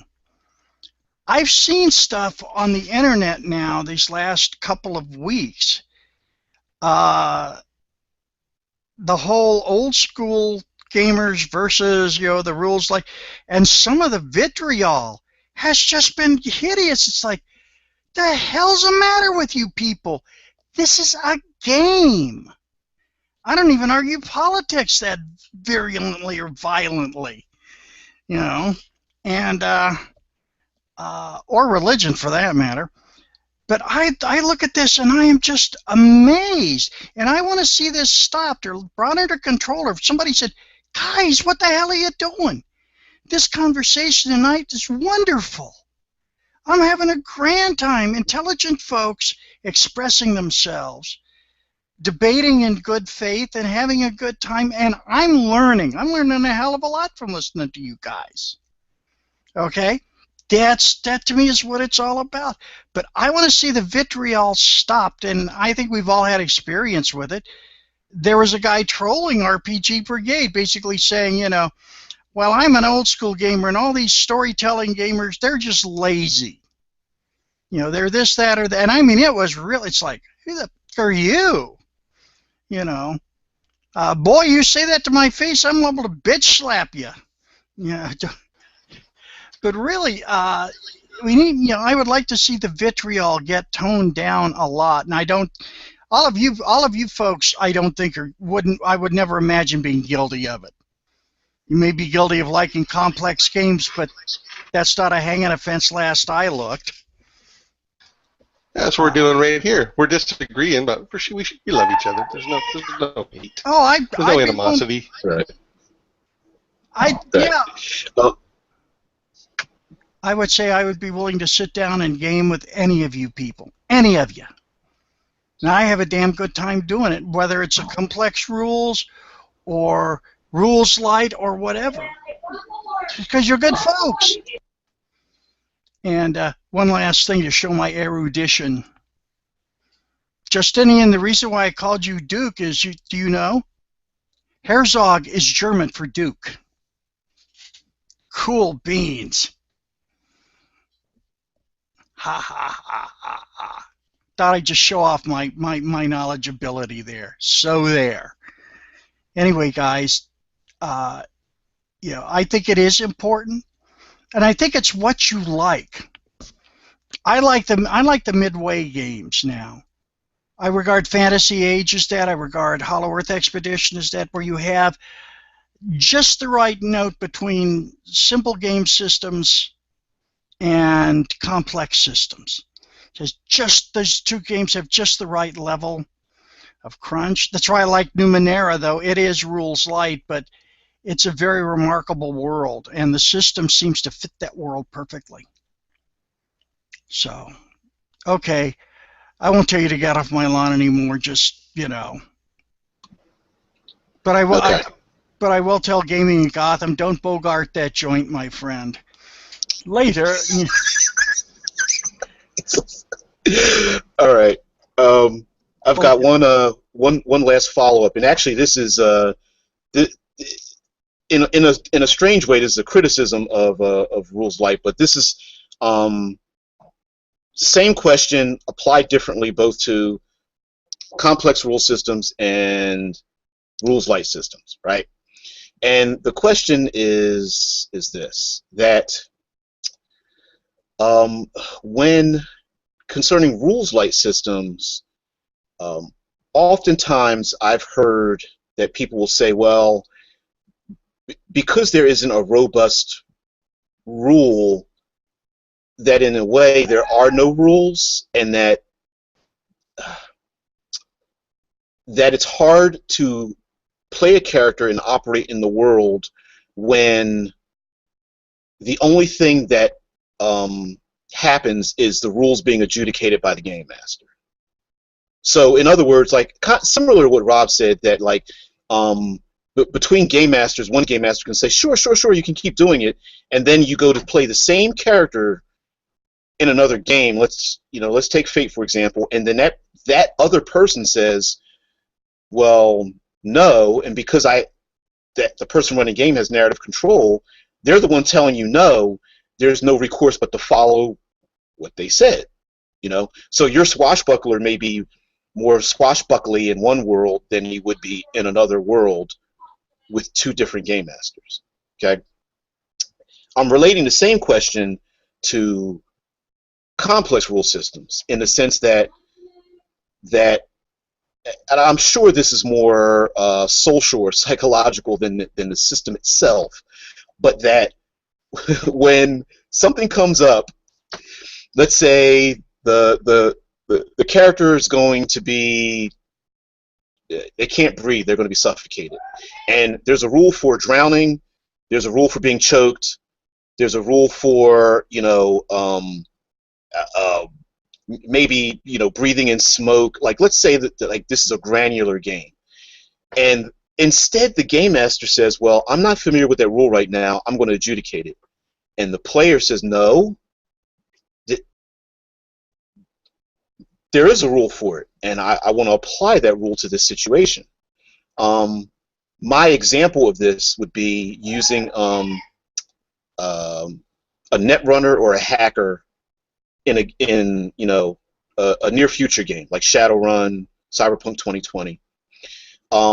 Oftentimes, what I've seen happen in those games, and and I've seen this agreed upon at the table, so it's not a problem. But the netrunner has a specific set of skills and die rolls and rule system, and when the hacker runner attempts to do their thing, it goes into another rule system that leaves the other players out. So instead, because the other players don't want to be left out, that player maybe doesn't want to push everybody else out, and then the game master says, I don't want to stop the play. They just listen, dude, just make a skill roll, just like everybody else at the table, make a skill roll. How do you guys feel about a complex game system having rules for these things, and then just choosing not to use them? Well, why wouldn't you? Like, if I'm running a game that I'm less familiar with the rules than other players at the table, and a situation comes up where I don't know the rule, I'll say, does anybody know the rule for this? And if nobody knows, I'll make a ruling on the spot and go on. We're not going to hold up the game. But if someone knows, what's the ego thing? Let them tell me. Tell me the rule. Oh, okay, if that's the rule, that's what we'll do. Like, again, don't blame bad complex games for just stubborn GMs refusing to follow the rules. And if the rules are there, yeah, follow the rules with, like what Heath accepted, the rule of cool. You know what I mean? I do agree with that. As long as it doesn't bend the rules too far, I'm cool with the rule of cool. I think I on one hand I agree with you, Robert. That if you don't know a rule and you have a player that's more familiar with the rule, I don't see there any harm in asking them how this is done. On the other hand, though, sometimes there's a time and a place in the narrative for if the rule's even relevant, and ultimately it might not matter. So I don't see an issue with in complex systems sometimes like I said, just hand wave it. Like, it doesn't. I don't care if you can hold your breath for a half an hour. You're not going to be in here for fucking half an hour, right? Like, you're just drowning, okay, to remove yourself from the combat because you sprung the trap or whatever. You're not going to fucking drown. You know what I mean? Yeah, I'm just saying I would, if I was going to do that, say, nah, just for narrative's sake, I'm going to rule it this way. I would just inform the player. Thanks for informing me. I'm going to rule it this way for narrative's sake. Just so you're not saying, no, screw you to the player. But yeah, I agree with doing it the way you're saying to do it. Right, absolutely. Let them know. But yeah, it's not always relevant. Yeah, I gotta say, it may be wise to just move on from this question because I have a anecdote and lots of stuff about how there needs to be best practices, especially for kids, for new people learning bigger games. Because I just read a really sad story about some kids, like their cleric got charm person and it turned into dominate person, and their whole party died, and it was the terrible night. And I was like, guys, you just need to tell your game master that that's not how that spell works, or and really, it's not about rule of cool. It's like, I'm here to have fun, and you're taking away my player's ability to make choices. Like, choices are a meta game, meta hobby thing. And so when a rule intercedes about choice making, maybe that is a place where you can put your foot down, and we might be able to develop best practices on it.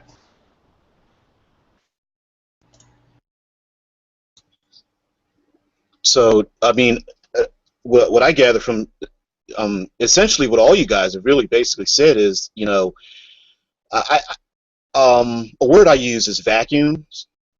Sometimes people have conflicts because of a vacuum. In other words, like, they'll say, well, I want to do something, and the game master just told me no, and then I'm pissed, right? Or his character is overpowered, right? Because they're comparing two PCs in a vacuum. And oftentimes, like Rob said, well, if the game master doesn't know the rule, and the one player doesn't know the rule, they can ask other people. If they're playing in a game, just ask to speak up and say, hey guys, you remember how long this spell lasts? Or you guys remember the rules on suffocating? And like Rob said, yeah, I know, because I played for 25 years. You know, I know the rule. I can tell you what page it is. And if you have that person with you, they're your resource. They're everybody's resource. Hey, do you know how to, especially like GURPS, and I absolutely love GURPS, and I'll never GM it because I love reading their books. They have some of the best researched supplemental books I've ever seen, and I know me as a game master, I could never run it because I would never remember everything. But if I had somebody else who was a GURPS master at my table, oh man, you know, you get it. You get an extra slice of pizza, dude, because I really need you to let me know. You know, is it health -6? Is it, you know, this +3 or something like that? So, I think oftentimes speaking up, or even saying like, hey, this isn't the precedent. This is the ruling for right now. We'll look it up later. You know, or something I've done as a player is I'll riff with other characters knowing the game master has to have time to look something up, right? So, like, in the middle of, even if it's in the middle of combat or a social thing or something like that, like, I'll know that a player needs to look up details on a spell, or the game master needs to flip the page and it's like, oh man, it's on the tip of my tongue. Let me just make sure, like, because oftentimes we know what we're talking about, we just want to confirm it. And you know, as a player, be the person to step up and start role playing with other people at the table. You know, having those little, you know, conflicts, verbal conflicts. You know, I killed 2 trolls. How many did you kill? You know, that kind of thing. And just start having fun at the table, talking in character with each other to allow maybe some space or time for someone to look up a rule. That way you're getting the best of both worlds. That would be my suggestion, whether you're playing like, you know, rules light or rules heavy or anything. That my thing is, if you got a page flip, let the other people carry the weight. And if you know it, speak up. If no one knows it, but you still want to look it up, you know, maybe, you know, start the kibitz on the side. One of the things that makes our current group so interesting is that one of my players brings her 12-year-old son because she's a single mom, and he's become part of the group. And the rest of us are all adults, you know, in their 30s to 60s. And here's this 12-year-old kid. He's a really neat kid, and I like him. It's just every now and again we've had to, you know, kind of say, no, man, you can't, don't act like that, you know, they just settle down, you know, type deal. But turns out he knows like D&D better than I do. In fact, they both know 5th edition inside out. And I'm like, wow. So yeah, if I was running D&D 5th edition, I just look at, you know, I'd look at, you know, Don, the 12-year-old, and go, hey, Don, where's the rule for this? And he'd probably know. You know, I have no qualms about asking people to help. And it doesn't really matter if it's simple rules or complex rules. Plus, it kind of brings them into the game because they feel like they own part of the game. You know, and I think that's very important. The whole idea of it. When you look up rules, like I said, I have run some absolute amazingly complex rules. I don't think there's anything from Fantasy Games Unlimited that isn't complex. I played old school. I played historical miniatures rules that I swear to God, it took you 30 minutes to an hour to get through one turn, which is supposed to just represent 5 minutes on the battlefield. You know, it really, that's complexity. But no, I think that bringing other people in, and I agree with the folks, that, yeah, have them help you. Ask them, do you know this rule? It's like trying to run Cipher System Star Trek, which I actually managed to, but God knows we didn't use most of the rules. When you start getting like character generation that's spread out over 3 books, little deals like that, yeah. And okay, well that's it. Let somebody else talk. I've run my mouth and shown everybody that I probably should be somewhere locked up safe and not wander around the neighborhood in my underwear. Thank you. All right. Well, this was something because and maybe this might be the best thing to it's getting a little late. It might be the best thing to end it on, because it's the kind of thing that almost instantly starts arguments, and we're going to go with the rules lawyering, the standing behind the rules and saying, well, no, I don't want you to adjudicate it. The rules say this. You can't tell me that this works or doesn't work. And we've seen horror stories of this. There's actually, I will say that rules light systems try to stop that, but it doesn't disappear, right? A perfect example is the especially you see this with Fate, right? You'll get the person who tries to shoehorn in their aspect into every little thing, like someone said, like, I'm the fastest gun in the West, right? And it's like, I'm going to use it for every social interaction. I'm going to use it for extra damage. I'm doing it because I'm faster. I'm smarter than you. And you're going, dude, it's like, that doesn't even make sense. You can't swim because you're the fastest gun in the West. Well, I mean, I'd be able to get away really fast, right? So that means I can swim. Dude, really? Right? Okay. Here's how rules light systems shut down the I don't like Jay just said, semantics lawyering. Trying to narratively gain the upper edge in every and all situations. And here is the metagame version of why rules-light systems work, or why there are people who are drawn to them, like myself. Because there's no book that tells you what you can and can't do. Because the rules are like, hey, you as a game creator, you guys decide, is because at the moment that you're at the table, all the people involved are the ones who establish the rule, how the world works, right?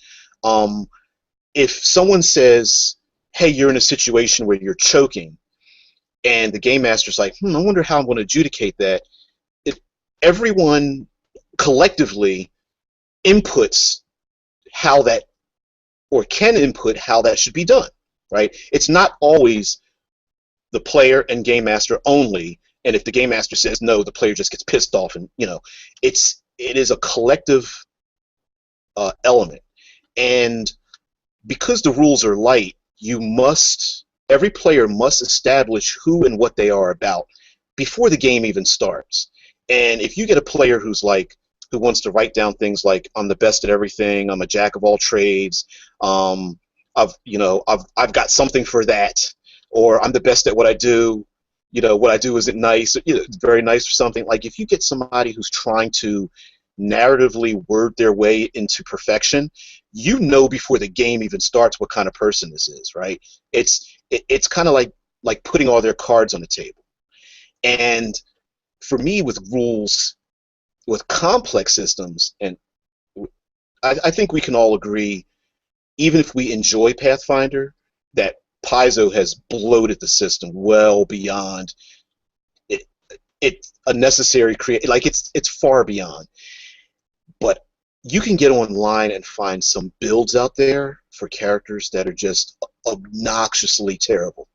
And for a player to come to the table with a character like that and stand behind the rules and say, my creation is legitimate, you can't stop me, I find that to be the most disheartening thing as a game master in a complex rule system to confront, because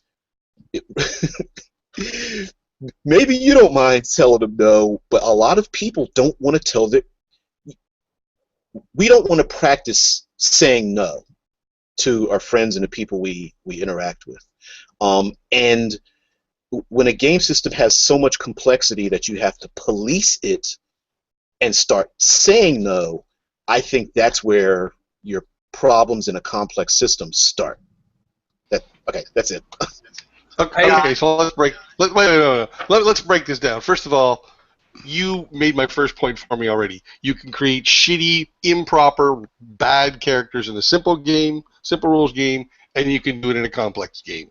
So both games you can do it in. Second of all, at character creation, the DM can absolutely say no. He can look at someone's character that they want to play and say, no, this character is not suitable to the game. It's not going to be suitable for this campaign.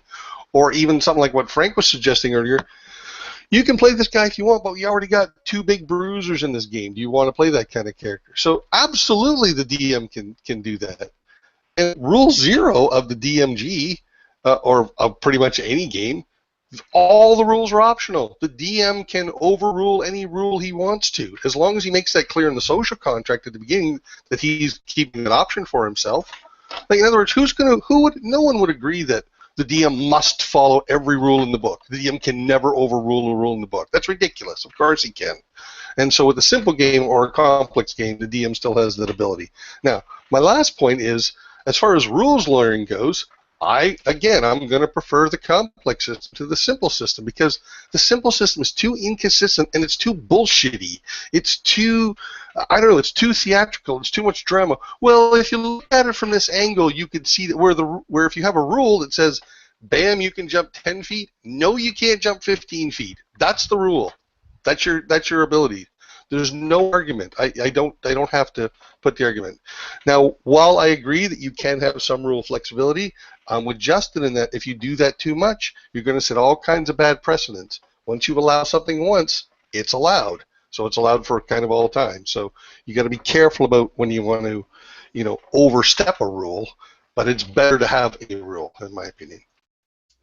In my opinion, one of the worst things that you can do is to tell a player no, because it also, I've seen it happen time and time again, sets up an immediate, instant adversarial relationship. And to a lot of people, it drops the game into zero sum. You win and somebody else loses. Now, I'm not, my favorite thing is to say, well, yes, you can, but, there are going to be consequences. The example I like is, I want to jump to the moon. Oh, yeah. Okay, sure. If you can make a jump roll of 80 on a D20, you can jump to the moon, okay? The player shouldn't make ridiculous requests. Or like Frank said, there's going to be consequences. You jump to the moon, and now you suffocate and die. Yeah, exactly. And as far as the guy that shows up at my table and says, oh, yeah, I made this character according to the rules and all that. And you know what my next response is? Bye. Find yourself another game, please. Just, that's it.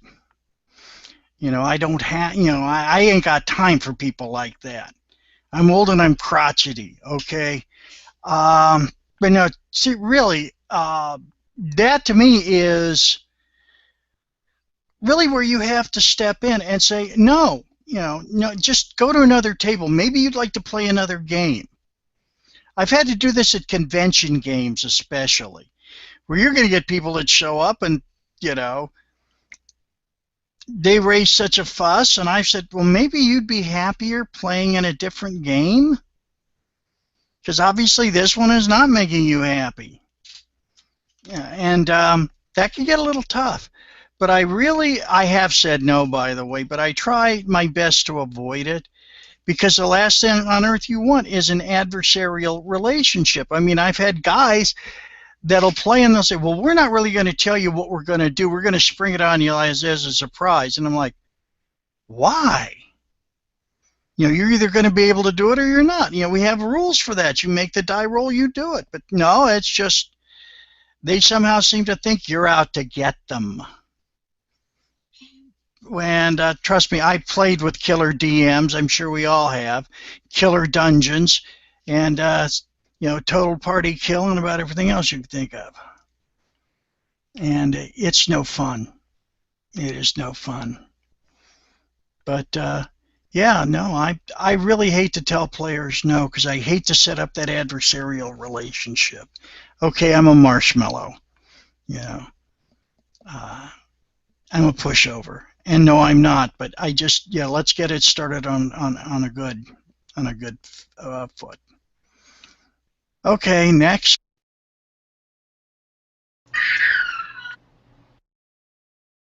Go ahead, man. Go ahead. Okay, dude. So let's recoup upon the question. I think that it's sort of a little bit about rules lawyering. Light games have an answer to this, and that's the session 0. That's, the group contract is in play.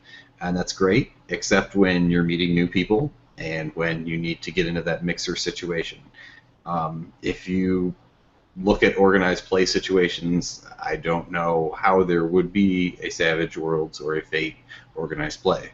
And that's because you have all these kind of learning and trust building exercises that you have to do as you move into the game that are not in the time budget for that kind of gaming. So that's one thing. Build-itis vis-a-vis Pathfinder, guys showing up with these crazy builds, things like that. I have to recoup back to start at level 1. If a lot of these things that are these absurd builds, they get absurd at level 6. The guy has to survive through the gauntlet of the beginning of the game, Dungeon Crawl Classic style.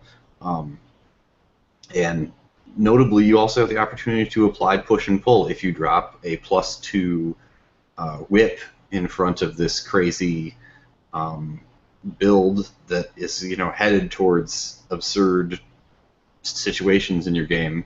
Maybe that guy's gonna have to adapt his build because you're going to see that +10% to every roll he ever makes, and he's going to be super into that. So you can divert these kind of munchkin folks from the path, and I'd like to echo yes, but as the answer to that. There's a lot of threads that we got going into this question. It's a very good one, and I've enjoyed talking to you guys tonight. I want to say, DBJ, in regards to you talking about rules lawyers, I think it's very important that you simply preface the game with, no bamboozling will be tolerated. I'll adjudicate the rules as needed, and if it's an issue, we can look it up later. Like, don't fuck up the flow of the game. And in regards to, you mentioned, them showing up saying, oh, well, everything that my character is completely legit within the rules and I can play it, you can stop that. It's called having a backbone and telling them, no, you will not play that. Not at my table. It's going to just blatantly ruin the fun for everybody. Sometimes you need to stand your ground. I mean, I don't think that there's anything wrong necessarily with telling a player no, because they'll simply get too used to being told yes. They'll expect a yes man. And that's not always the best thing for the game or the hobby, I don't think. And to quote the late, great Gary Gygax, the secret that we don't tell the GMs is we don't need any rules. They're simply guidelines at best. I mean, ultimately, you can run a game without rules. It's all about the narrative and the story, ultimately, is it not? That's what we're doing. We're having a collaborative storytelling. We're not having a collaborative dice-rolling math game. So I think, there is a line that you can and should draw, if it's going to mess with the flow of your game. And you shouldn't be afraid to tell a player no, especially if the consequences are going to be dire or detrimental to the game or story or the fun or everybody else. Yeah, and when you tell a character no to their character, before a campaign starts, you don't have to be despotic about it. You can just say, look, that character isn't going to mesh well with the kind of game we're going to run because X, Y, and Z. Go back and, change it or something. I can see this coming up in Fate too if somebody picks some raunchy aspects that just aren't appropriate. You know, it's like we're playing in the home, guys. There's kids around. Now, you brought up something that made me think of something for rules light and rules heavy, and that is the idea of rewards, like numerical rewards or something, right? Point blank, most of the rules light systems, it's a Pavlov's dog reaction treat to have something in the game to reward other people, to encourage them to want to role play more, right? Here's a treat, stay in character, you get inspiration. Stay in character, you get a fate point. Stay in character, those kind of things, right? It's a reward system to do it. And like Savage Worlds, Fate, they've built an economy around it. It's a portion of the game that if you did not have it in there, it would operate in a drastically different manner, right? Those points allow you to even step back out of the character and affect the world around it, right? Yet there are many complex game systems that don't have that reward system. Most of the reward systems are numerical. I get a bonus to do something. I get a resistance to something. I can add or subtract a number to achieve another number. In complex systems, how do you think encouraging the ephemeral stuff, the talking with NPCs and encouraging them to have their character grow with a personality and fears and hopes and things, how do you encourage that when you have a game that has numerical bonuses and the reward for having large numbers is larger numbers? I think you can encourage that quite simply by making sure that the players are aware that it's a living, breathing world, right? Having proactive villains and characters. While they're over here doing this, this town doesn't just sit in pause mode and wait for them to come back. The character who pleaded with them for help, which they ignored, didn't role play with them. They come back to find out that they decided to go off on their own, got themselves killed, and maybe now the town is up in a tizzy because the adventurers refuse to help, and they want to get out the torches and pitchforks. I wouldn't say necessarily reprimanding, but again, just enforcing that interacting with the world will yield results based on your interaction. It's not going to sit here and wait for you. So you need to talk to NPCs. You need to actively try to discern or gather information, not just expect it all to be given to you. You're not really role playing at that point. I don't think you're just simply waiting for the quest to come to you. So making sure that you have a active, living, breathing world with people doing stuff behind the scenes, I think, is an excellent way to encourage role play, and let them know that their actions do have, consequences and a ripple effect in the grand scheme. I agree with everything Keith says, and I also want to add something to it. I'm old school. When we played D&D in the old days, you role played because that is how you play the game. You didn't need a reward for role playing. Oh, good for you. You're playing the game properly. Here's a biscuit. Wait, if I'm a baseball player, I shouldn't get a reward for catching a ball. That's what they fucking hired me to do. Role-playing game. It's right on the goddamn box. If you're not role-playing, don't play an RPG, okay? Like, role-play because that's what you're supposed to do. You don't need an incentive. Now, that said, I don't disagree with how Fate and Savage Worlds use the mechanics, but as an old schooler, I strongly resent the need to reward people to play the game the way they're supposed to be playing it already.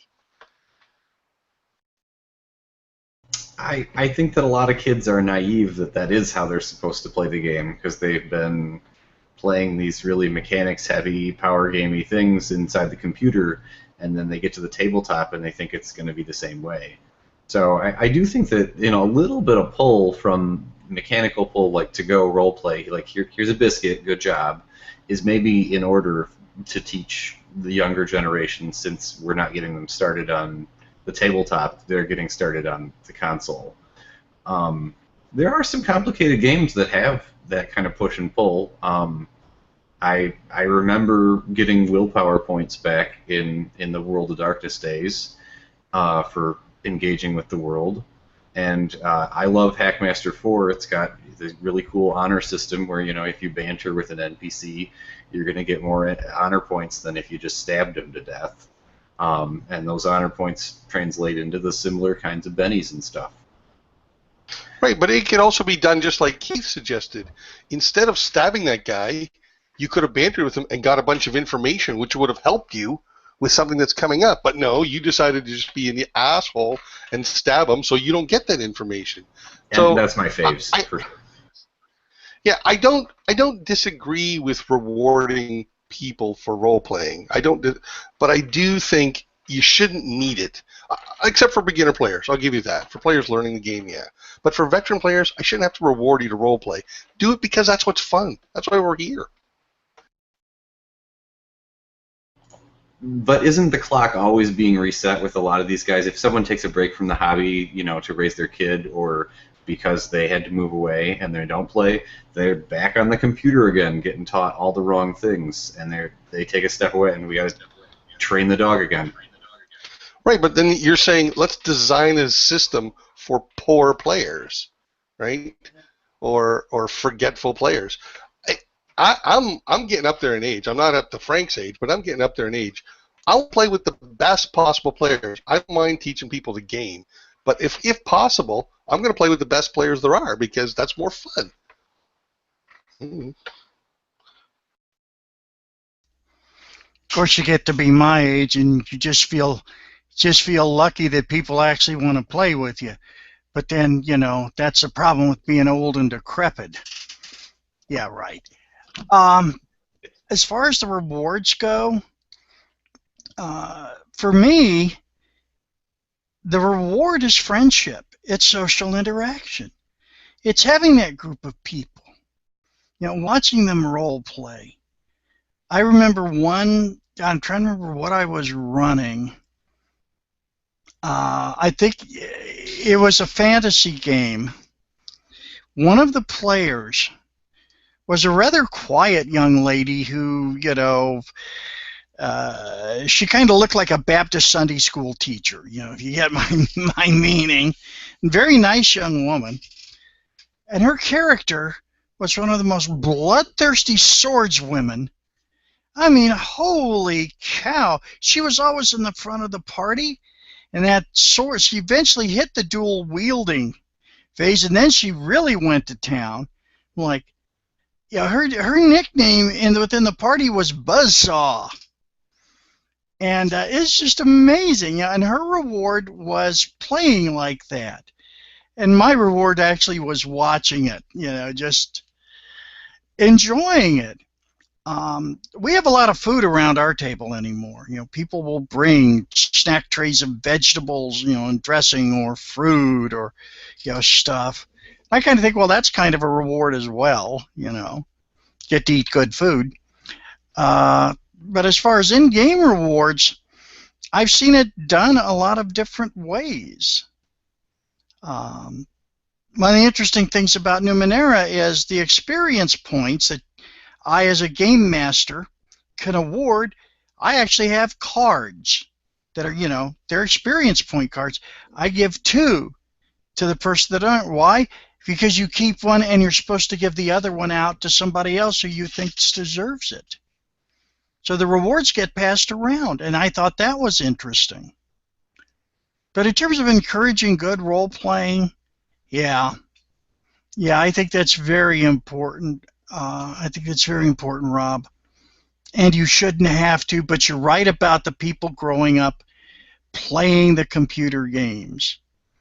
I think that has probably ruined more tabletop gamers than anything I could think of.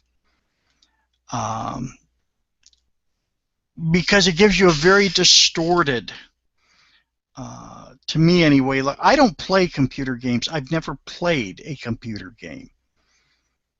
Okay, they have just not interested me. I like FaceTime around the table. Period. I may just go ahead and play one eventually. There's a couple of them that I really like. I like Halo. Never played it, but I like the books and the movies that have come out about it, and I like the universe. A couple of others. Don't care for first-person shooters. Vietnam kind of broke me of that habit. Just not interested. You know, I don't care what other people play. I don't care what other people game. And maybe that's your business. That's your concern. But I do like to reward my players, and sometimes it'll be nothing more than a, oh, you did, that was spectacular. It was well executed, daring, and you rolled a critical success on top of that. So guess what? Monster's dead. I'm not even going to roll for damage. Monster's dead. That's my idea of an in-game reward, because I do like to reward creative play. I really do. I like to reward creative play. Now, there were quite a few comments and questions that were posted, and I generally worded them so that many overlapped, but I can guarantee you there's like 10 times as many sitting in the background about this subject. So I'll just end it with this one, because some of the questions I honestly feel we already know them. Like for example, are complex games better at teaching like math and reading comprehension and such than the rules lighter games and whatnot? I just think they teach two different things, or they can teach two different things. I mean, if it wasn't for role playing, man, just the idea of reading itself came from role playing for me. Like, so I have to say, like, I would have had zero interest in like fantasy books and sci-fi and stuff if I wasn't introduced to Dungeons and Dragons, because then it was like, oh, cool, I can read a book about people who have spells and stuff and swords and it. That's awesome. But I will say that for those who fall on one side, like complex versus rules light versus complex, I'm unapologetically a rules light kind of guy. But some of my favorite, like I mentioned before, some of my favorite books to buy, and I'll probably never use the rule system, are from GURPS. I'll probably buy every Eclipse Phase book. I'm a fan of, I still love Dungeons and Dragons. I'll always will. I feel like it's built on old bones, but still, I'll love those things. And for those who are into the more complex rule systems, don't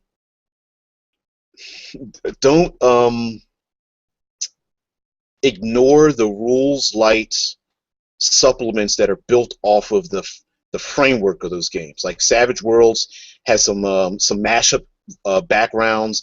Fate has some mashups that you can really pull a lot of information from and just insert them into your game. Werewolves in World War II, or was it World War I or something, and airships and samurai and all these kind of things. Look at all of it. You can always pull a game. I love reading. It's a weird thing, but I love reading setting books just to find out how some people create their settings versus others. I still love the Pathfinder Inner Sea book. I know some people are just like, it's kind of like a photocopy of things we already know, but I kind of like that part. But then, see, my other favorite is Within the Ring of Fire. So I love that setting too. So, any of you guys have any last inserts? Please go ahead. So I've been kind of arguing against rules light systems, and I'm an unapologetic complex guy. I like to say I want the maximum possible crunch that doesn't slow down the narrative. But that doesn't mean I hate everything about simple systems. I had a tremendous amount of fun running Dread, which is an extremely simple system. You just use a Jenga tower. And I have never seen any game where the mechanic is so well meshed with how the story is told. It crushes every other game, even including Fate in that regard, because the action is being told and the narration literally never ever stops. While the player is making his pull, the DM continues to describe what is going on, and then he narrates a success or failure based on what happened with the tower. And that tower gradually getting weaker, it's fantastic for building tension. I tried it as a lark one night at home, and wow, it is really a lot of fun. I mean, there isn't a lot of depth to it because people die left and right, but for a one-shot, I wholeheartedly recommend it for a fun home game.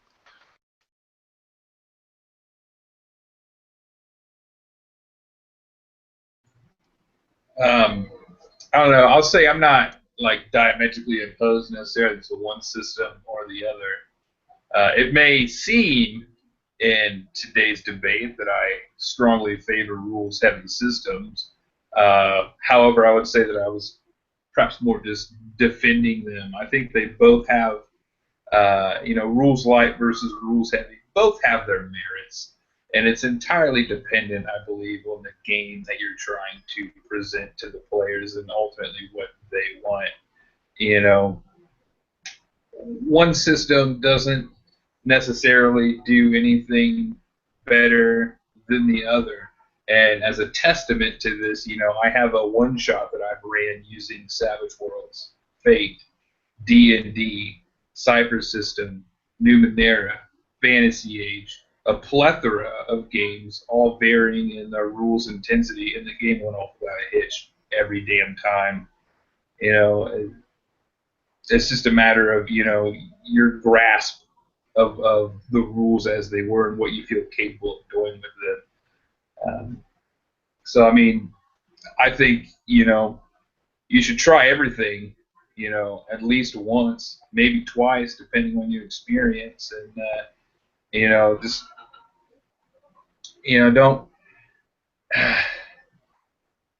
don't say that like the rules light guys are crap because they can't do this, because they can, if they really want to, or vice versa. All games are good. I think it's just a matter of the fun that you have with them and the group they're in.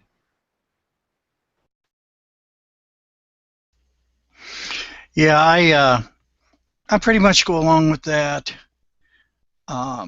because, as I said, my basic philosophy is if you enjoy running it and your players enjoy playing it, it's a good game. Doesn't matter if it's a crunchy or a light. What matters is, are y'all having fun? Is it a good experience? Is it fun? Because without that, there's not really much point to this. We play Dungeons and Dragons, or we play Fantasy Age, or we play Saturday. We don't play, accountants and lawyers. Maybe some of us do in real life. Yeah. And I'll add one more thing. The thing I don't like about complex rules is when they get math crunchy, because honestly, gentlemen, I never took a math course that I didn't flunk at least once. I can't even do basic algebra effectively. So,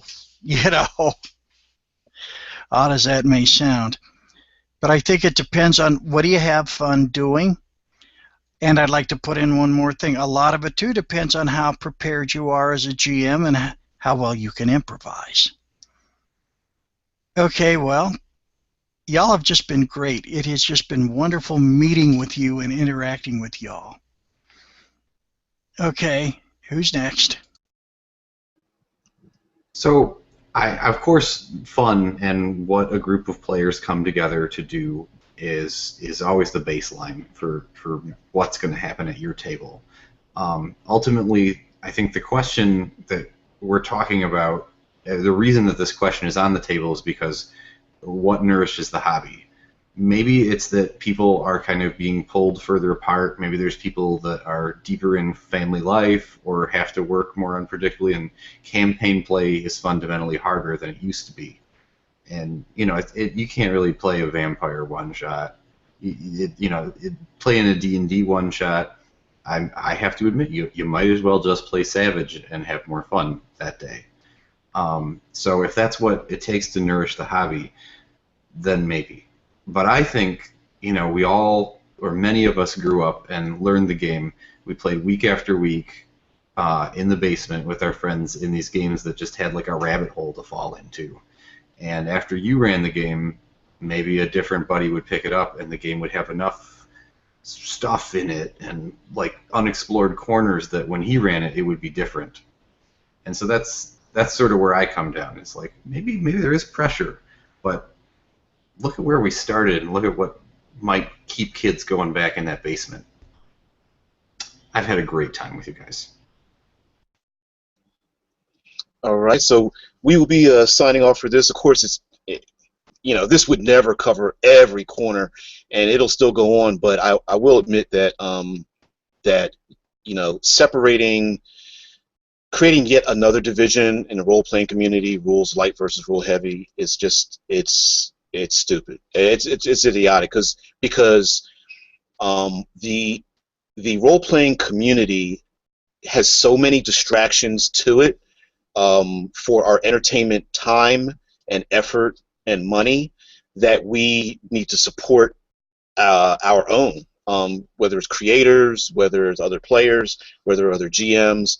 If you know something, if you learned something, teach somebody else and let them carry it on. Heck, if you're not using your books anymore, donate them to somebody else.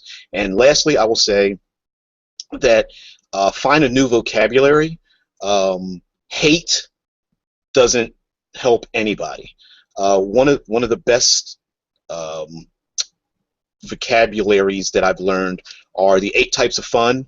It came from video games. There's an article for it that you can look up on the Angry DM, and it is a much more positive way to describe the kind of interaction that you want out of your game that may not coincide with someone else, but each person has a legitimate reason why they are interested in their game, whether it's through relationships or interaction or the challenges and such. 8 types of fun. Great article, and from the Angry DM, I love it. So we'll all sign out. I'm DBJ. I have a bunch of videos. Just type in "Bring Back the Magic." You'll get to like one of my first videos and just follow it through there on YouTube. And I'm also a contributing writer to Critical Hit Publishing, mainly focused on the cinematic environs books. You can find them on Drive-Thru RPG. Just look up Critical Hit Publishing. I'm Rob Swamper. I also write for Critical Hit, and yeah, go on the Swamper on YouTube. You'll find my stuff. I've quite enjoyed this conversation with you guys. It's been fun.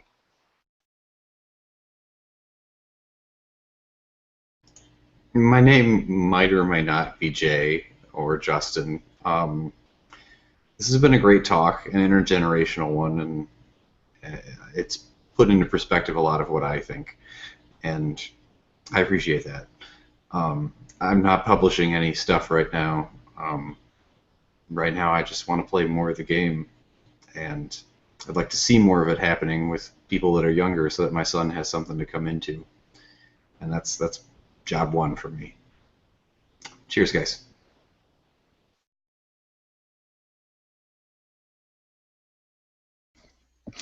Yeah, it's been wonderful. It really has.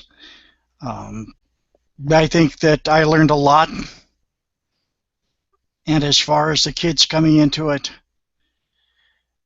let you know how old I am. My daughter will be 40 in November. Now, and she's been a gamer for a very long time, and a very good one too. Her and her husband both. Her husband writes for White Wolf, and like I did, and I wrote for White Wolf. And I've seen this hobby change and change and change, and I really, really hate to see the divisiveness that has shown up. Because, people nowadays don't realize what the hell it was like in the 80s with the satanic panic going full tilt. It's just like, wow. And we need to stick together. We need to understand, as far as I'm concerned, that this is just a game, and everybody should enjoy it. And yeah, I'm glad to see a lot of really good folks coming up. So, Frank Fry, the gaming geezer, is probably going to put it to bed because, hell, I'm an old man and I need my rest. All right, well, I suppose this leaves me here. So, Heath Watermaker, Gaming in Gotham on YouTube. You can see some of my live plays. I've done exactly fuck all for the last couple months, but maybe I'll remedy that. Hit me up on the one-shot group, man, if you want to play games. I'm putting games up all the time, trying to get people to play. It's been a lot of fun. I think this has been a wonderful debate, seeing the different side of the coin. And yeah, man, everybody just play games, have fun, I mean, there's no necessarily wrong way to have fun in a game, let people play the games they like, and, you don't need to, say yours is better just because, you enjoy that system. Maybe they think theirs is better. I mean, who cares? Just have fun. That's what it's about, ultimately. So, yeah, you guys take care. Hopefully we can do this again sometime.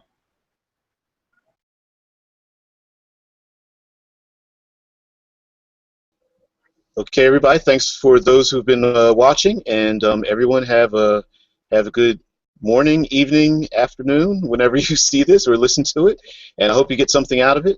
And frankly, I hope we get to do this again, and maybe others will be doing it as well. So thanks for the RPG Brigade for hosting this, and thank you very much. See you.